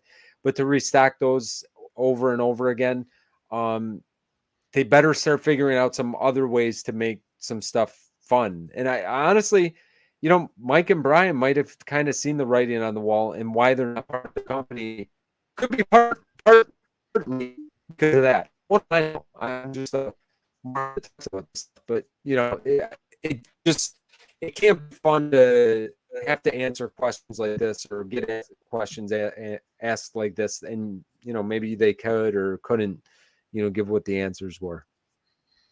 Yeah, and Wild Bill brings up a good point. He says the Blacklight Spidey, perfect example, was $100 pop, and they restocked it at Target. They've restocked that one quite a bit, which is a bummer. I think that one, there's also a little another example. There's another factor there where I don't think that one would have stayed as high long term because of the blacklight fatigue, because they made it so many other blacklight pops. I think that also contributed to it coming down. But yeah, they restocked the heck out of that one. Randy says the only pops that will hold any value will be numbered and vaulted. Otherwise, it's going to be retail. They may want to rethink that if it's true. I agree. And I think I agree 100%. Every collectible hobby, people want limited. They want numbered items. They want exclusive releases. So you think at some point like Funko would understand that. And I really think they have the potential to be both. I've heard this over and over and over that some people at Funko want to be a toy company. Other people are butting heads and they want it to remain a collectible company.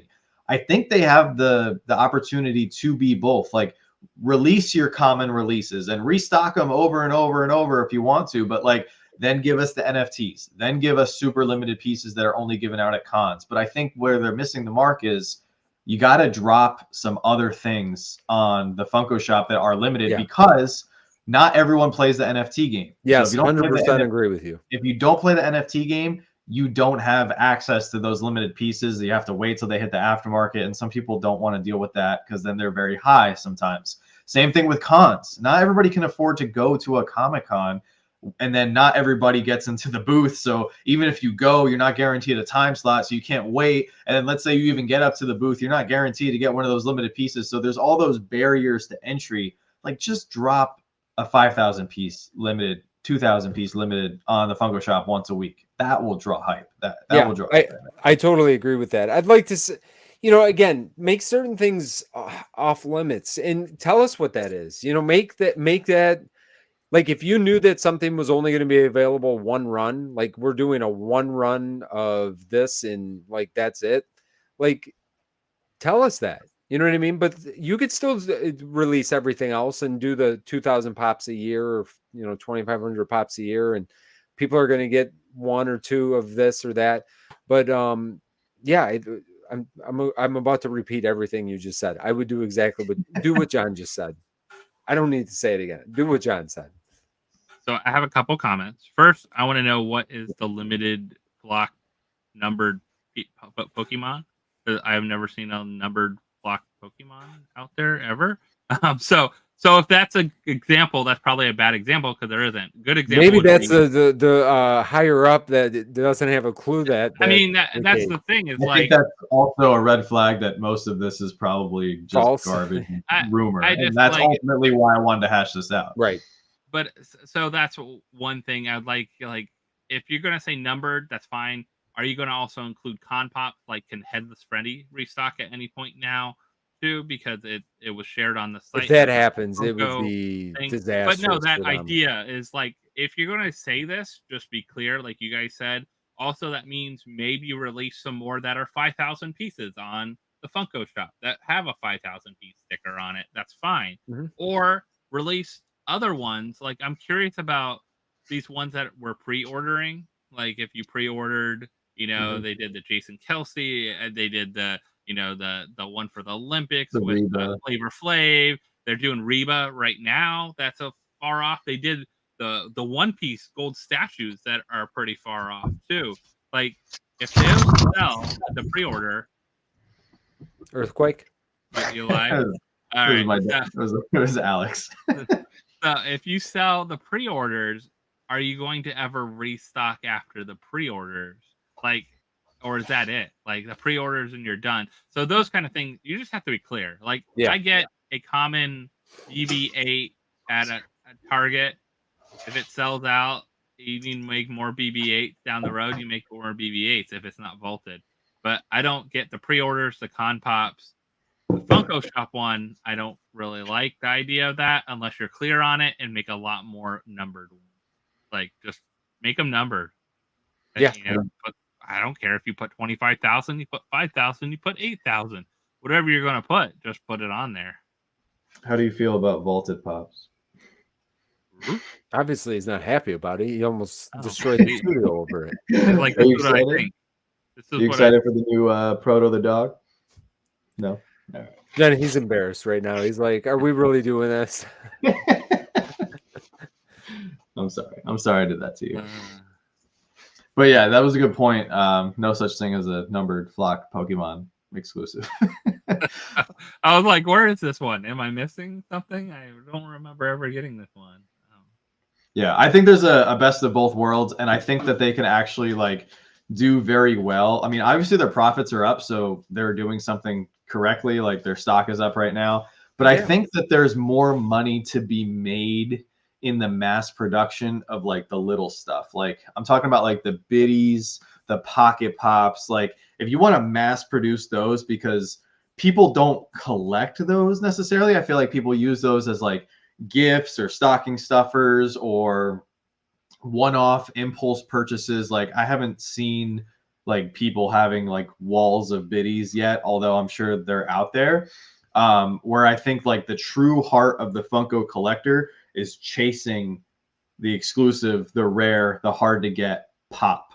And people are in line at San Diego Comic-Con, C2E2, New York Comic-Con for the pops. So you have to keep the pops, your heart of your company, exciting. If you're worried about like, or trying to mass produce or just milk it, eventually you're not going to have everybody on board, and a lot of people are not going to be as excited. I think they're in a good place right now after a fresh, coming off of New York Comic-Con, seeing all those people standing in line for hours upon hours upon hours to get up to the booth. And I heard that, lots of items were sold out. People were upset because the items that were left were damaged. So, clearly people are willing to wait, but they're not in line for the one-offs. People are not going to stand in line for pop. They don't want to pay retail for a damaged pop. They can't sell it too. They know they're not going to be able to sell it for whatever on whatever aftermarket if they're just waiting. And truthfully, probably most of the people at the end of the day are waiting. You know, at the end of that Sunday, the last whatever, they start letting you buy more than one of each of certain things that are left. They don't want to ship them back. They don't want to pay money. Oh, I think they were letting a lot of people buy more than 5, one. 10, Pretty whatever. early in the 8, day. here's your 6 a case. Take it. You know, that kind of thing. But you know, even at that point, if you want damaged product, are you going to pay, you know, whatever retail price for 6 damaged pops that are in a case that got crunched because the forklift?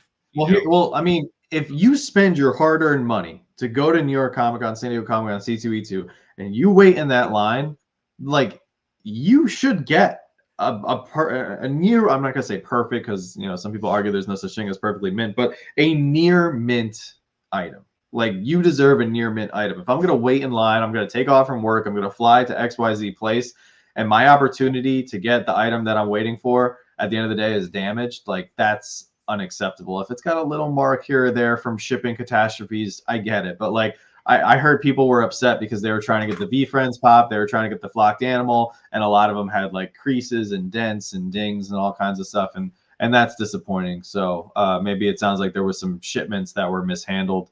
Ultimately, that does benefit the aftermarket technically because then the more mint limited items, you know, they're going to go for more than the damaged ones, obviously, but you know, it is what it is.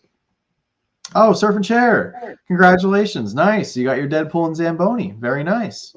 And I see some people talking about sodas, and this is a perfect segue into a soda that has somewhat appeared now on the aftermarket, at least, or not even aftermarket, but on like the retailer side of things, the 3-liter Maui that we've all been kind of wondering. What's up with that? What's going on with this? We saw it appear on Whatnot before that, and a couple. Several. Yeah, I saw several people send that to me. Yeah. So we wonder how they got them, and then now a retailer has them. And the weird thing is, you know, I follow some of the people that show kind of stock of what's on the Funko site.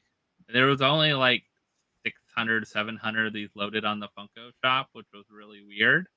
So I think I don't know, for some weird reason, I think they'll still drop them on the Funko shop, maybe too. Like, I think they sold them off to people. You know what's super weird? They're selling them for $23. Like, it's not even full retail price. Like, I mean, at first they should have kicked it off at full retail price for a while. Right. I would have bought 2 of them at full. Why would you do that? I would have spent 2. I would have bought 2 at retail. So I bought 2 like this instead. They also, the same retailer dropped another Freddy, which was not a surprise because this one did go on clearance a little while back. So which one? The masked one. I think we all need that chase, don't we? I think we all need the Freddy Funko with the Halloween mask from last year's New York Comic Con. Oh, that's soda? Yeah. That's on Big Bad Toy Store as well? Type in Freddy Funko in the search. Oh, God. Those, I mean, didn't they had those on sale for like $5, no? At one point? So they're selling them for $10 on here. Now they're 10 here. They must have just bought out. They brought out. But I would never, like, the Maui is weird, but I would not buy, and the 3 liters, you know, it's hard to tell the chases. I would not buy one of these from Big Bad and expect a chase because we bought, it was like a year and a half ago or 2 years ago. We bought a huge order from Big Bad Toy Store. It was like 48 sodas or something crazy. They were all commons, and they were all resealed too. So, no, well, that's not good. Yeah, maybe that's why there's $23. Yeah, I don't know. That's why I said I don't know about the Mauis because that's very strange. Truthfully, I like the non-chase Maui better than the chase Maui. Anyway. Yeah, I mean, really, at the end of the day, the Maui is way better. Does it say this one's sealed with a chance of chase too? I think so. I think it says 1 in 6 chance of chase, but it doesn't say guaranteed chase if you buy 6. Well, it says item is brand new.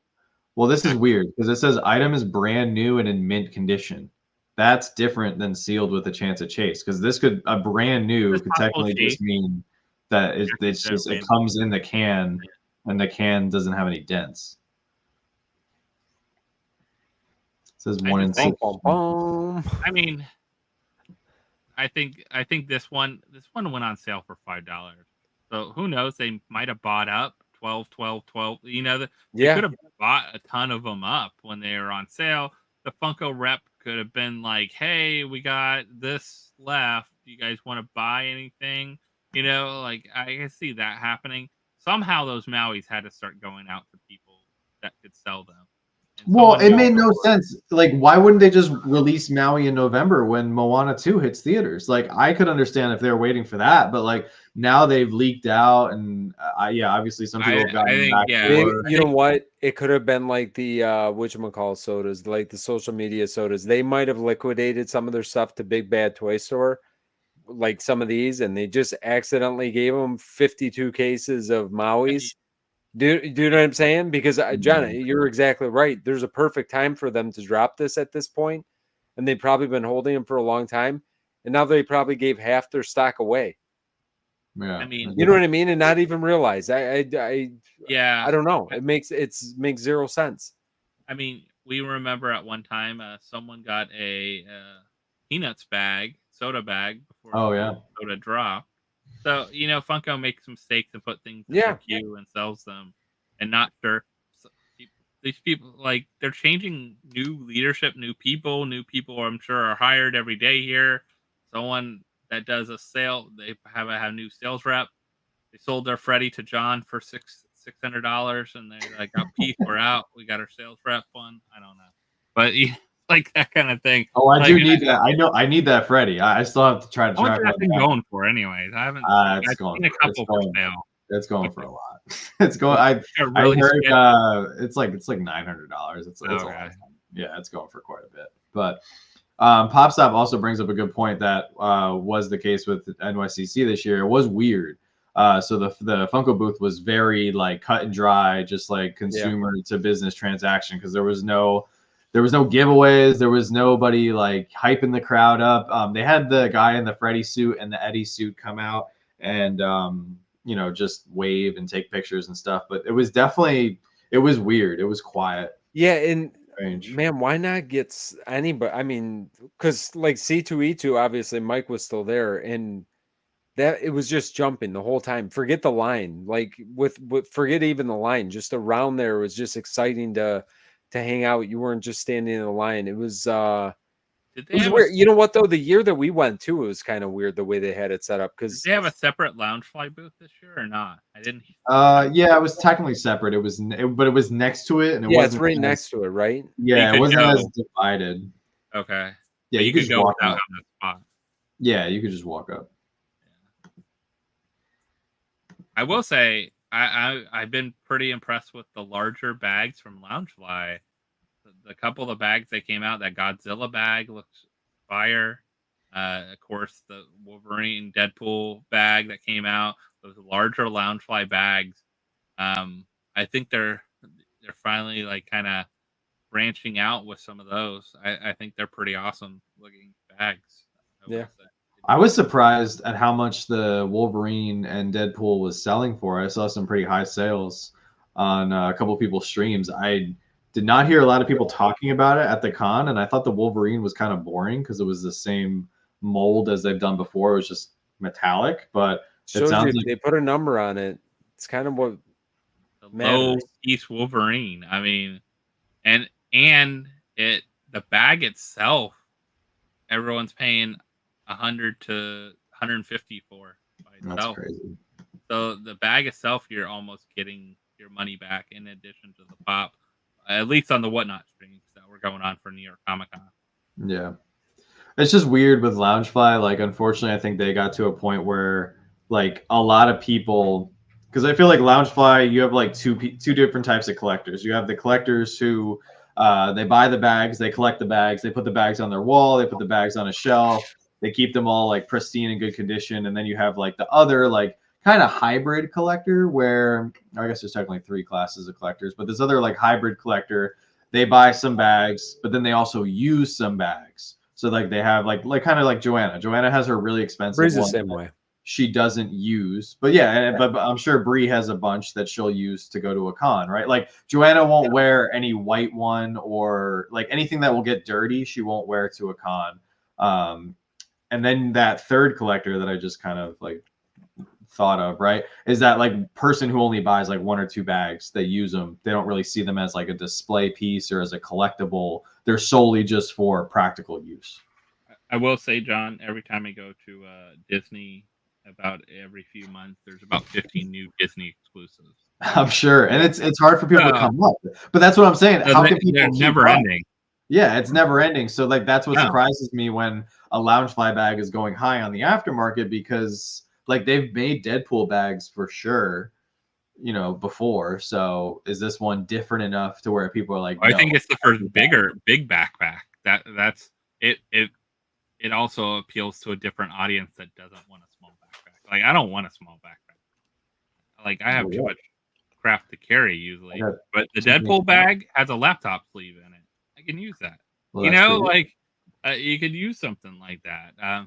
You know, I think it's a lot better than, if you guys remember the big Funko bags. I still have I think one I never used in storage, but I love wearing that to a con because it was like really wide and round. You could carry a lot in it. Yeah. But the Funko heads, I bet a lot of people, a couple people have been with us for a long time remember those, but some people are newer collectors have no idea what the masks. Yeah, that big heads, pretty much. Those were terrible. Those were awful. I still can't believe like going to a con too. Like to everybody who does it, like you guys are rock stars. Like the people that come out of the booth with the giant bags, and then as we're like walking through the con floor, you see people like just shimmying their way. Like the people trying to carry the Thrilljoys, man. The Thrilljoy. There was some people doing double duty. Somebody had them both. Funko and Lounge or Thrilljoy in one arm and Funko in the other, which is crazy. You know what? You start, John.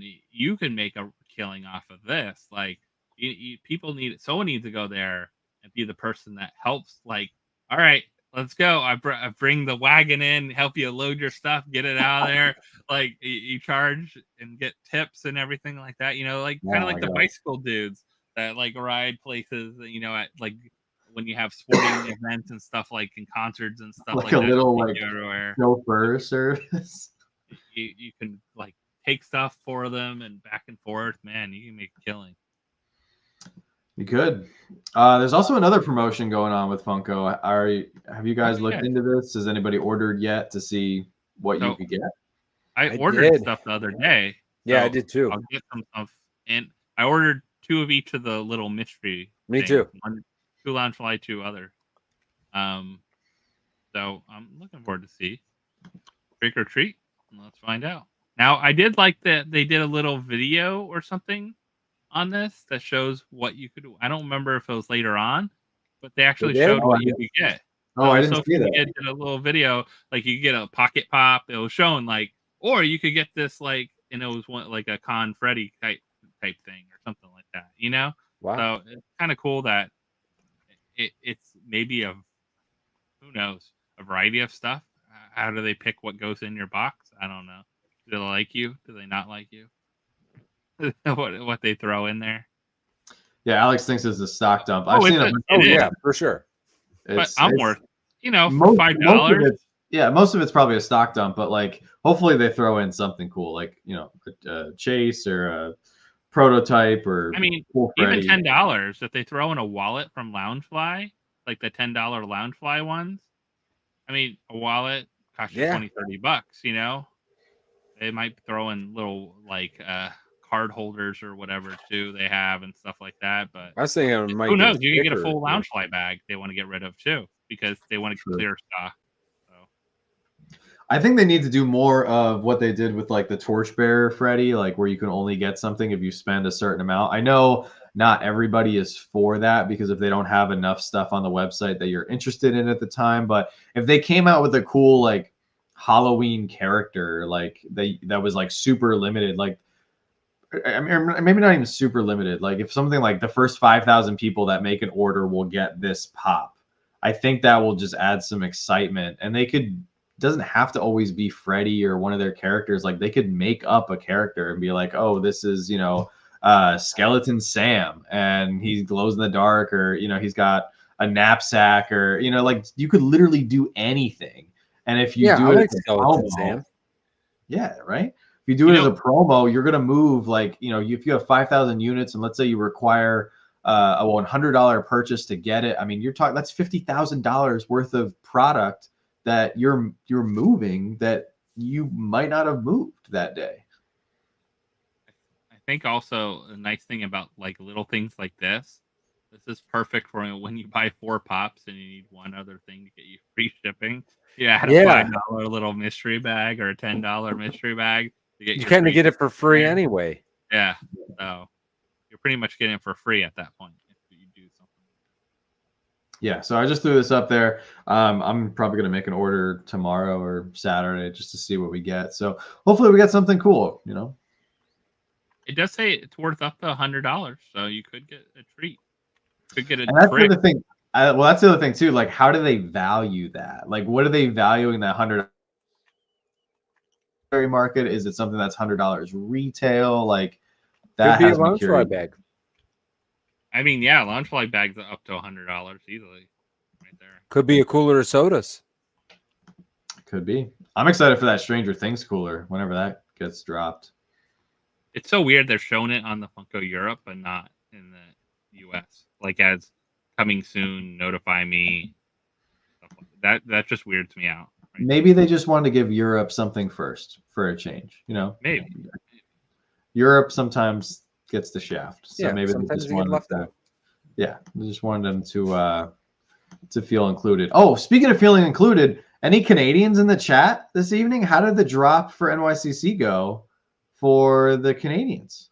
Was everybody able to order smoothly and get their stuff? Hopefully, I don't know how you guys have it delivered by Mountie, or I don't know how that works. Big plane drops it.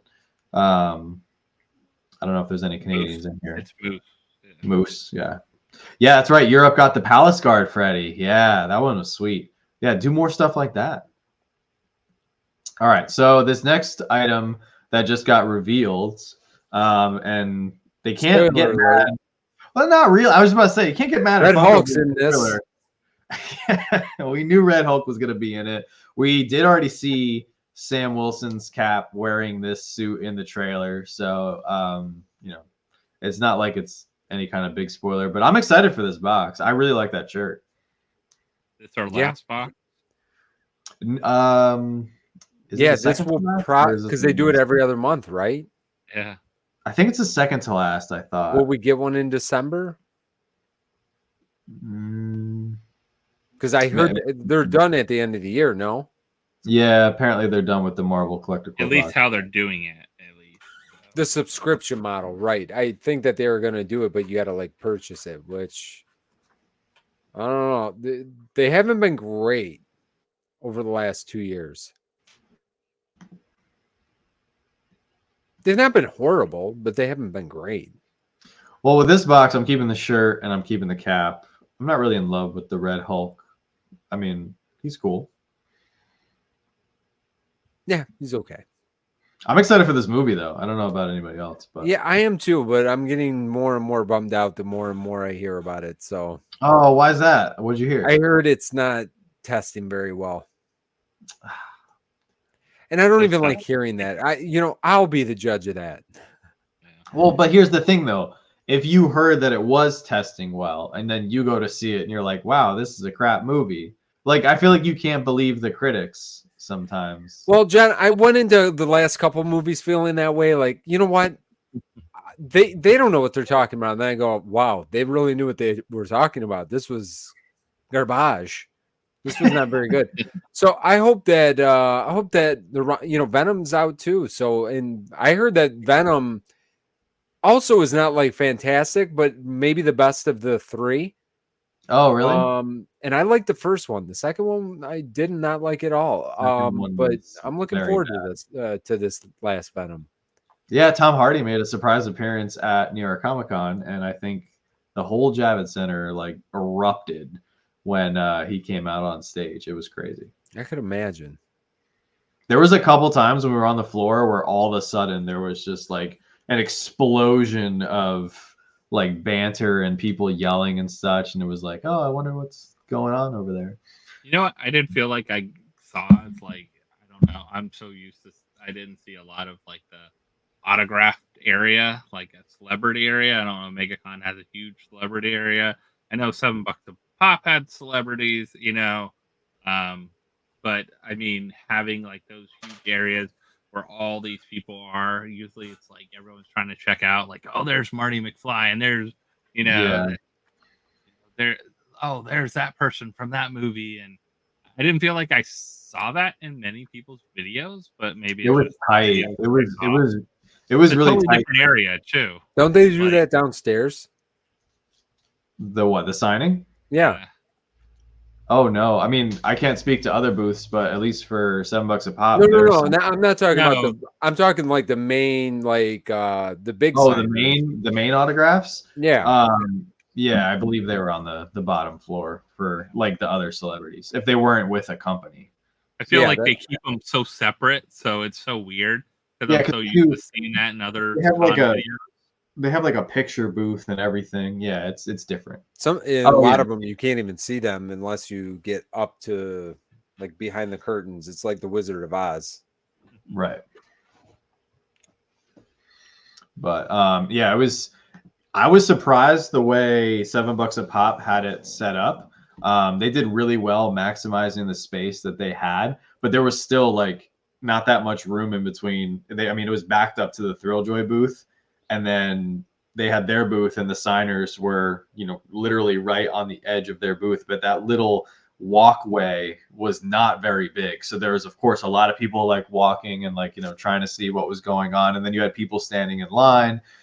So it was tight. Like there was so many people at the con. I mean, you guys have experienced it, but it was definitely a lot of people. I'm sure they're going to come out with the final like foot traffic numbers in the next few days. Sunday was unbearable. The like hour and a half we were there at the end of the day, it was atrocious. I can't even imagine how bad Saturday was. Yeah. So you guys ready for?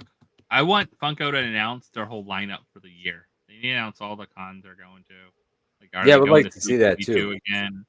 Are they going to?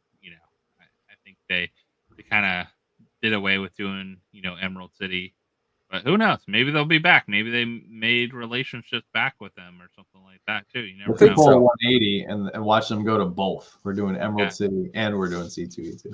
Yeah, you never. I mean, they do WonderCon, and that used to be like tiny, and then it grew to be more than it was, and all those kind of things. So I think they need to do a lineup though, so because a lot of them are starting. Well, yeah, you got a plan too. Yeah, a lot of those are like for sale and everything too. So if you want to get, Maybe they'll end up in Canada this year. That'd be great. That would be fantastic if they did Niagara. But if they Niagara, do Toronto? end up going to Niagara or Fan Expo, that's just going to be. I heard Fan Expo Toronto is crazy already. So if Funko is actually there with a booth and exclusives, that would be pretty wild. But I think they should, because here's the thing. Well, kind of going back to the absence that we felt at the booth, they definitely need a marketing team. They need some sort of social media presence. They need, if it's nobody that they currently have working at Funko, they need to hire somebody. It's like a hype man, a hype woman, like get somebody as the face, even if it's just like doing little reels and short bits of content, but then in person, like that was another big thing. I thought the new CEO, who apparently was there, we could have walked right by her. I don't even know what she looks like, but she wasn't, I guess, too outgoing and like making her presence known. And I think that's just kind of a bummer, especially. Yeah, but some people don't have that personality. No, I know it's hard shoes to fill, but like that's what separates Funko from other companies, like that, just that more personable, like customer experience that you get. It did. Will it keep doing that? Tune in to find out. I hope so. They should hire Tristan. But at the same time, though, I think Tristan thrives by just doing his own thing. Like, I think it would be different, not in a bad way necessarily, but I think Tristan, he has the freedom to also. I think Tristan's fine doing it on his own. He doesn't need to be, like he would have to be kind of put in a box of doing what they like, and for what. I think he's fine doing what he's doing. Yeah, no, he's he's good. They need to get somebody else, you know, who doesn't necessarily have a channel, who's just, you know, solely, you know, hyping up Funko. Like, get out there and make some connections with the people in the community, you know. And then work with your content creators. Yes. And Like, do stuff with them and have fun, you know, do interviews with them. Talk about, you know, hey, you know, what's your favorite, you know, pop from this line? Why do you love this? And, you know, that kind of thing. Like, because all of us have different collecting, like, fandoms we really enjoy too. So, like, oh, I'm going to go to this person for this, but this person for that. Not the same person over and over too. And then it becomes like, oh, okay, well, they like everything, I guess. You know, like, but no, there's people that like different things. So I think that would be a great way to do it. And you know, technically, I'm sure they already kind of do hire Tristan in other ways. I mean, yeah, sure they a do. lot They of have stuff are paid and pieces are paid for to go out and do things. I know he hung out at some of the booths a lot more. Some of the other cons, I don't know if this con he stayed around the booth a lot or not. But maybe because they didn't have a presence like that this time, you know? Like, I feel like sometimes also it's like who's there, who you're gonna have. You're gonna have different times when you go meet your favorite content creators, you know, are they gonna have things like that going on? But I think they just need to kind of support some different things and support some different people that support their community. So hopefully Yeah. they can, but we're seeing it from some of the other companies too as well. So hopefully they continue doing that. Yeah, and Wayne, I mean, Tristan is going to be great. I mean, he's the type of person, he's going to excel no matter what role or capacity he's filling. But I mean, I can speak from my experience very briefly. Joanna and I were treated so well by $7 a pop and that entire team and staff. And same, you know, we did work with Encore a little bit as well. We did a video with them at New York Comic Con as well. But we did a lot with $7 a pop, and it was just so cool. It's so cool as a person, as a collector, and then yes, as a creator as well. But to be like in the thick of it with a company that eats, sleeps, and breathes Funko, and just collecting and you know, interacting with the community, and like the conversations that we're overhearing are very reflective of the conversations that we're having now. Like, they want the customers to have a good experience, they want collectors to come back, they want people to enjoy what they're buying, you know, essentially. And if there's a problem, they want to do their best to fix it. So we were very grateful for the opportunity. And I think there's other people in this space that are very deserving of having the opportunity that we had. And, you know, hopefully they can do more with, and not just $7 a pop, but hopefully more companies and Funko directly can work more with creators, because I think ultimately it's a positive, it's a win-win for everybody in the community. So, and thank you to our audience, and, you know, thank you to everybody here for, you know, helping us get that opportunity. It was a lot of work. You know, we didn't go to any, you know, we weren't out partying or anything. Like, there was a lot of cool events that people were at, and I was legit back on the hotel editing. I actually got called into work, which I kind of knew it was going to happen. So I had my uniforms with me and everything. So that's why I wasn't at the con Saturday and for 90% of Sunday. So it was, if I look tired, it's because I am exhausted. It was a very hard few days. Joanna's tired as well. And now we're trying to get back into the swing of things. But yes, Velvet, I had an unbelievable, like, unreal experience. Like, I know a lot of people said in the video, they were like, wow, John looks really red. I was beyond red. I did not know, like, they had Did briefly... people say that? Wow, you look really red. Yeah. Oh yeah. Oh, you know, people are blunt. People are like, wow, you look really nervous. Wow. And I was. They had mentioned briefly before the con, they were like, they just said, they were just like, oh, we'll just get you a minute or two with Ashley. And I thought it was just going to be like a hello, or like, you know, you're great, or, you know, thanks for all you do with Star Wars and with life. I didn't realize it was going to be like a one-on-one interview for a couple minutes there. And to, like, we gave initially the pops to them on Wednesday, and I thought she was going to sign them, you know, whenever she had time. I didn't realize we were going to actually be in person, witness her sign them on hand and everything. And then obviously, like, you know, getting to work with Jason so much throughout the weekend was incredible. So overall, it was just an unbelievable experience. And yeah, I was nervous. I was in the presence of literally the woman who is responsible for bringing Ahsoka into Star Wars. I mean, how crazy is that? So yeah, Wayne would have been a wreck. Exactly. And there were several other people that we noticed. I mean, we saw, like, we were, obviously near the booth at several different times, and I saw a lot of other people like crying and stuff and like hugging her in tears and everything. And I was like, okay, like, I'm not the only one. That's cool. Like, there's a lot of passion here. There's a lot of love. So, but yeah, she was phenomenal. Actually, the pop that we have, that we got, the extra pop that we got signed, there's already quite a few people bidding on it. We actually put it up. We started to load up items into our stream for Toys for Tots for November 16th. So we're grinding. I'll let you guys have the floor, but we're in full swing. Vince, want to take us through what you got coming up? Jen, you know what? I would absolutely love to do that.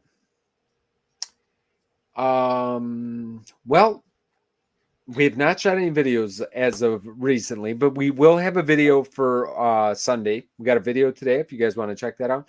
Video on Tuesday was pretty amazing as well, so go check that one out. And and then next week we have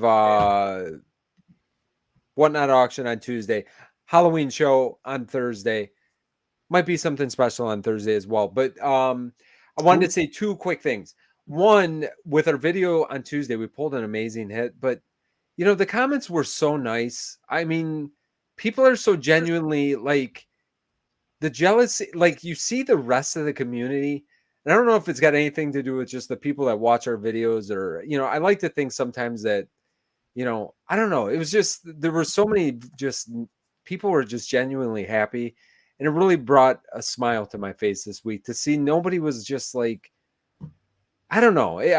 For whatever reason, it just struck me differently on that video in particular, that there was such a nice outpouring of happiness over that. So I wanted to say that. And then I want to mention real quick, one of the founding members of PFO, Jim, his mom passed away this week. If you guys have a second, throw Jim a message. I messaged him earlier today. Make sure he's doing okay. It's definitely, there's no words to describe anything, but he was in my thoughts today.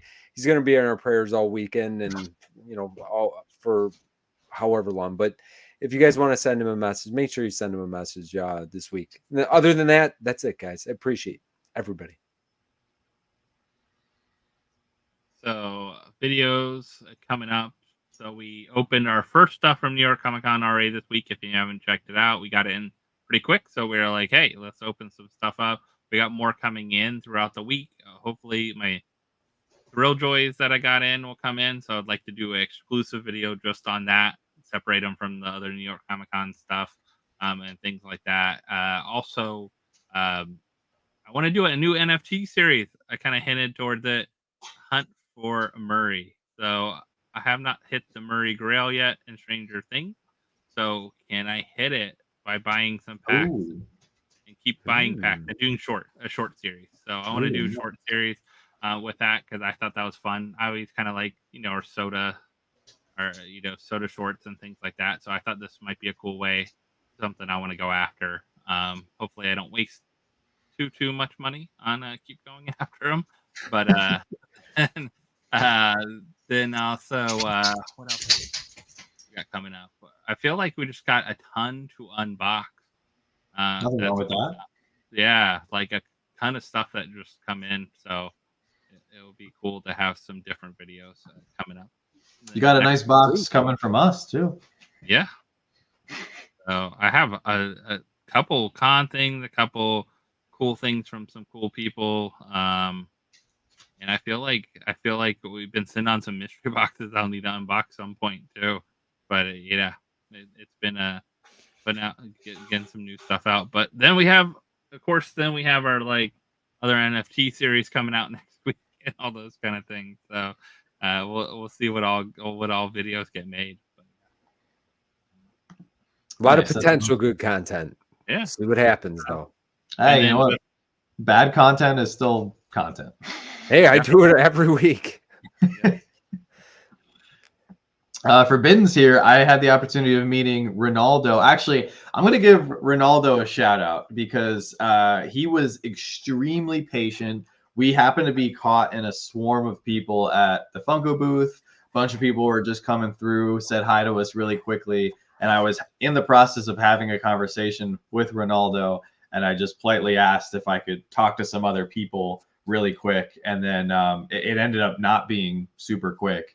It was quite a few minutes, and then I turned back and he was still there. And I was actually like surprised that he was still there and not like had wandered off to go do his own thing and be like, man, that Slapshot guy is a jerk. He just won't stop talking. So shout out to Ronaldo. It was amazing getting to meet him as well as so many other great people here in this community and such. And that's the beauty of these cons. Like if you have the opportunity, New York Comic Con is a lot. I've heard San Diego is pretty busy as well. It sounds like C2E2 might be a sweet spot where it's like not overly packed, but definitely more than this year.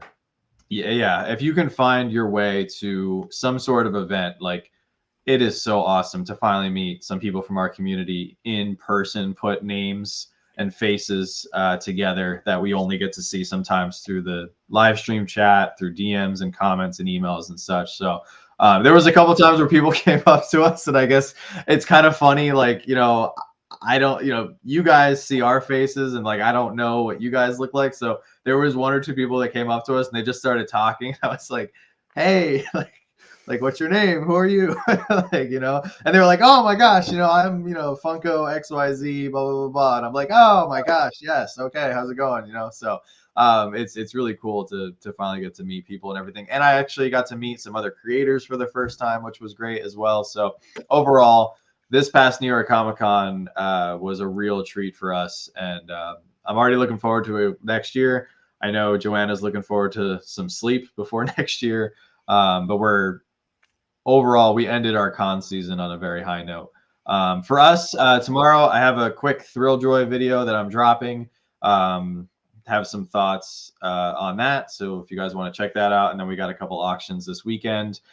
And we're gearing up for, we got 3 weeks till Toys for Tots. Deadline for shipping us items is November 6th. That seems to be the most popular question right now that we're getting. So November 6th, please, please, please, if you want to send something over, you do not have to, but try to get your stuff in the mail by November 6th to give us that 10-day buffer of making sure your items get to us. We inventory them. I can show them off in the videos, and then that we actually have a chance to sell them. So.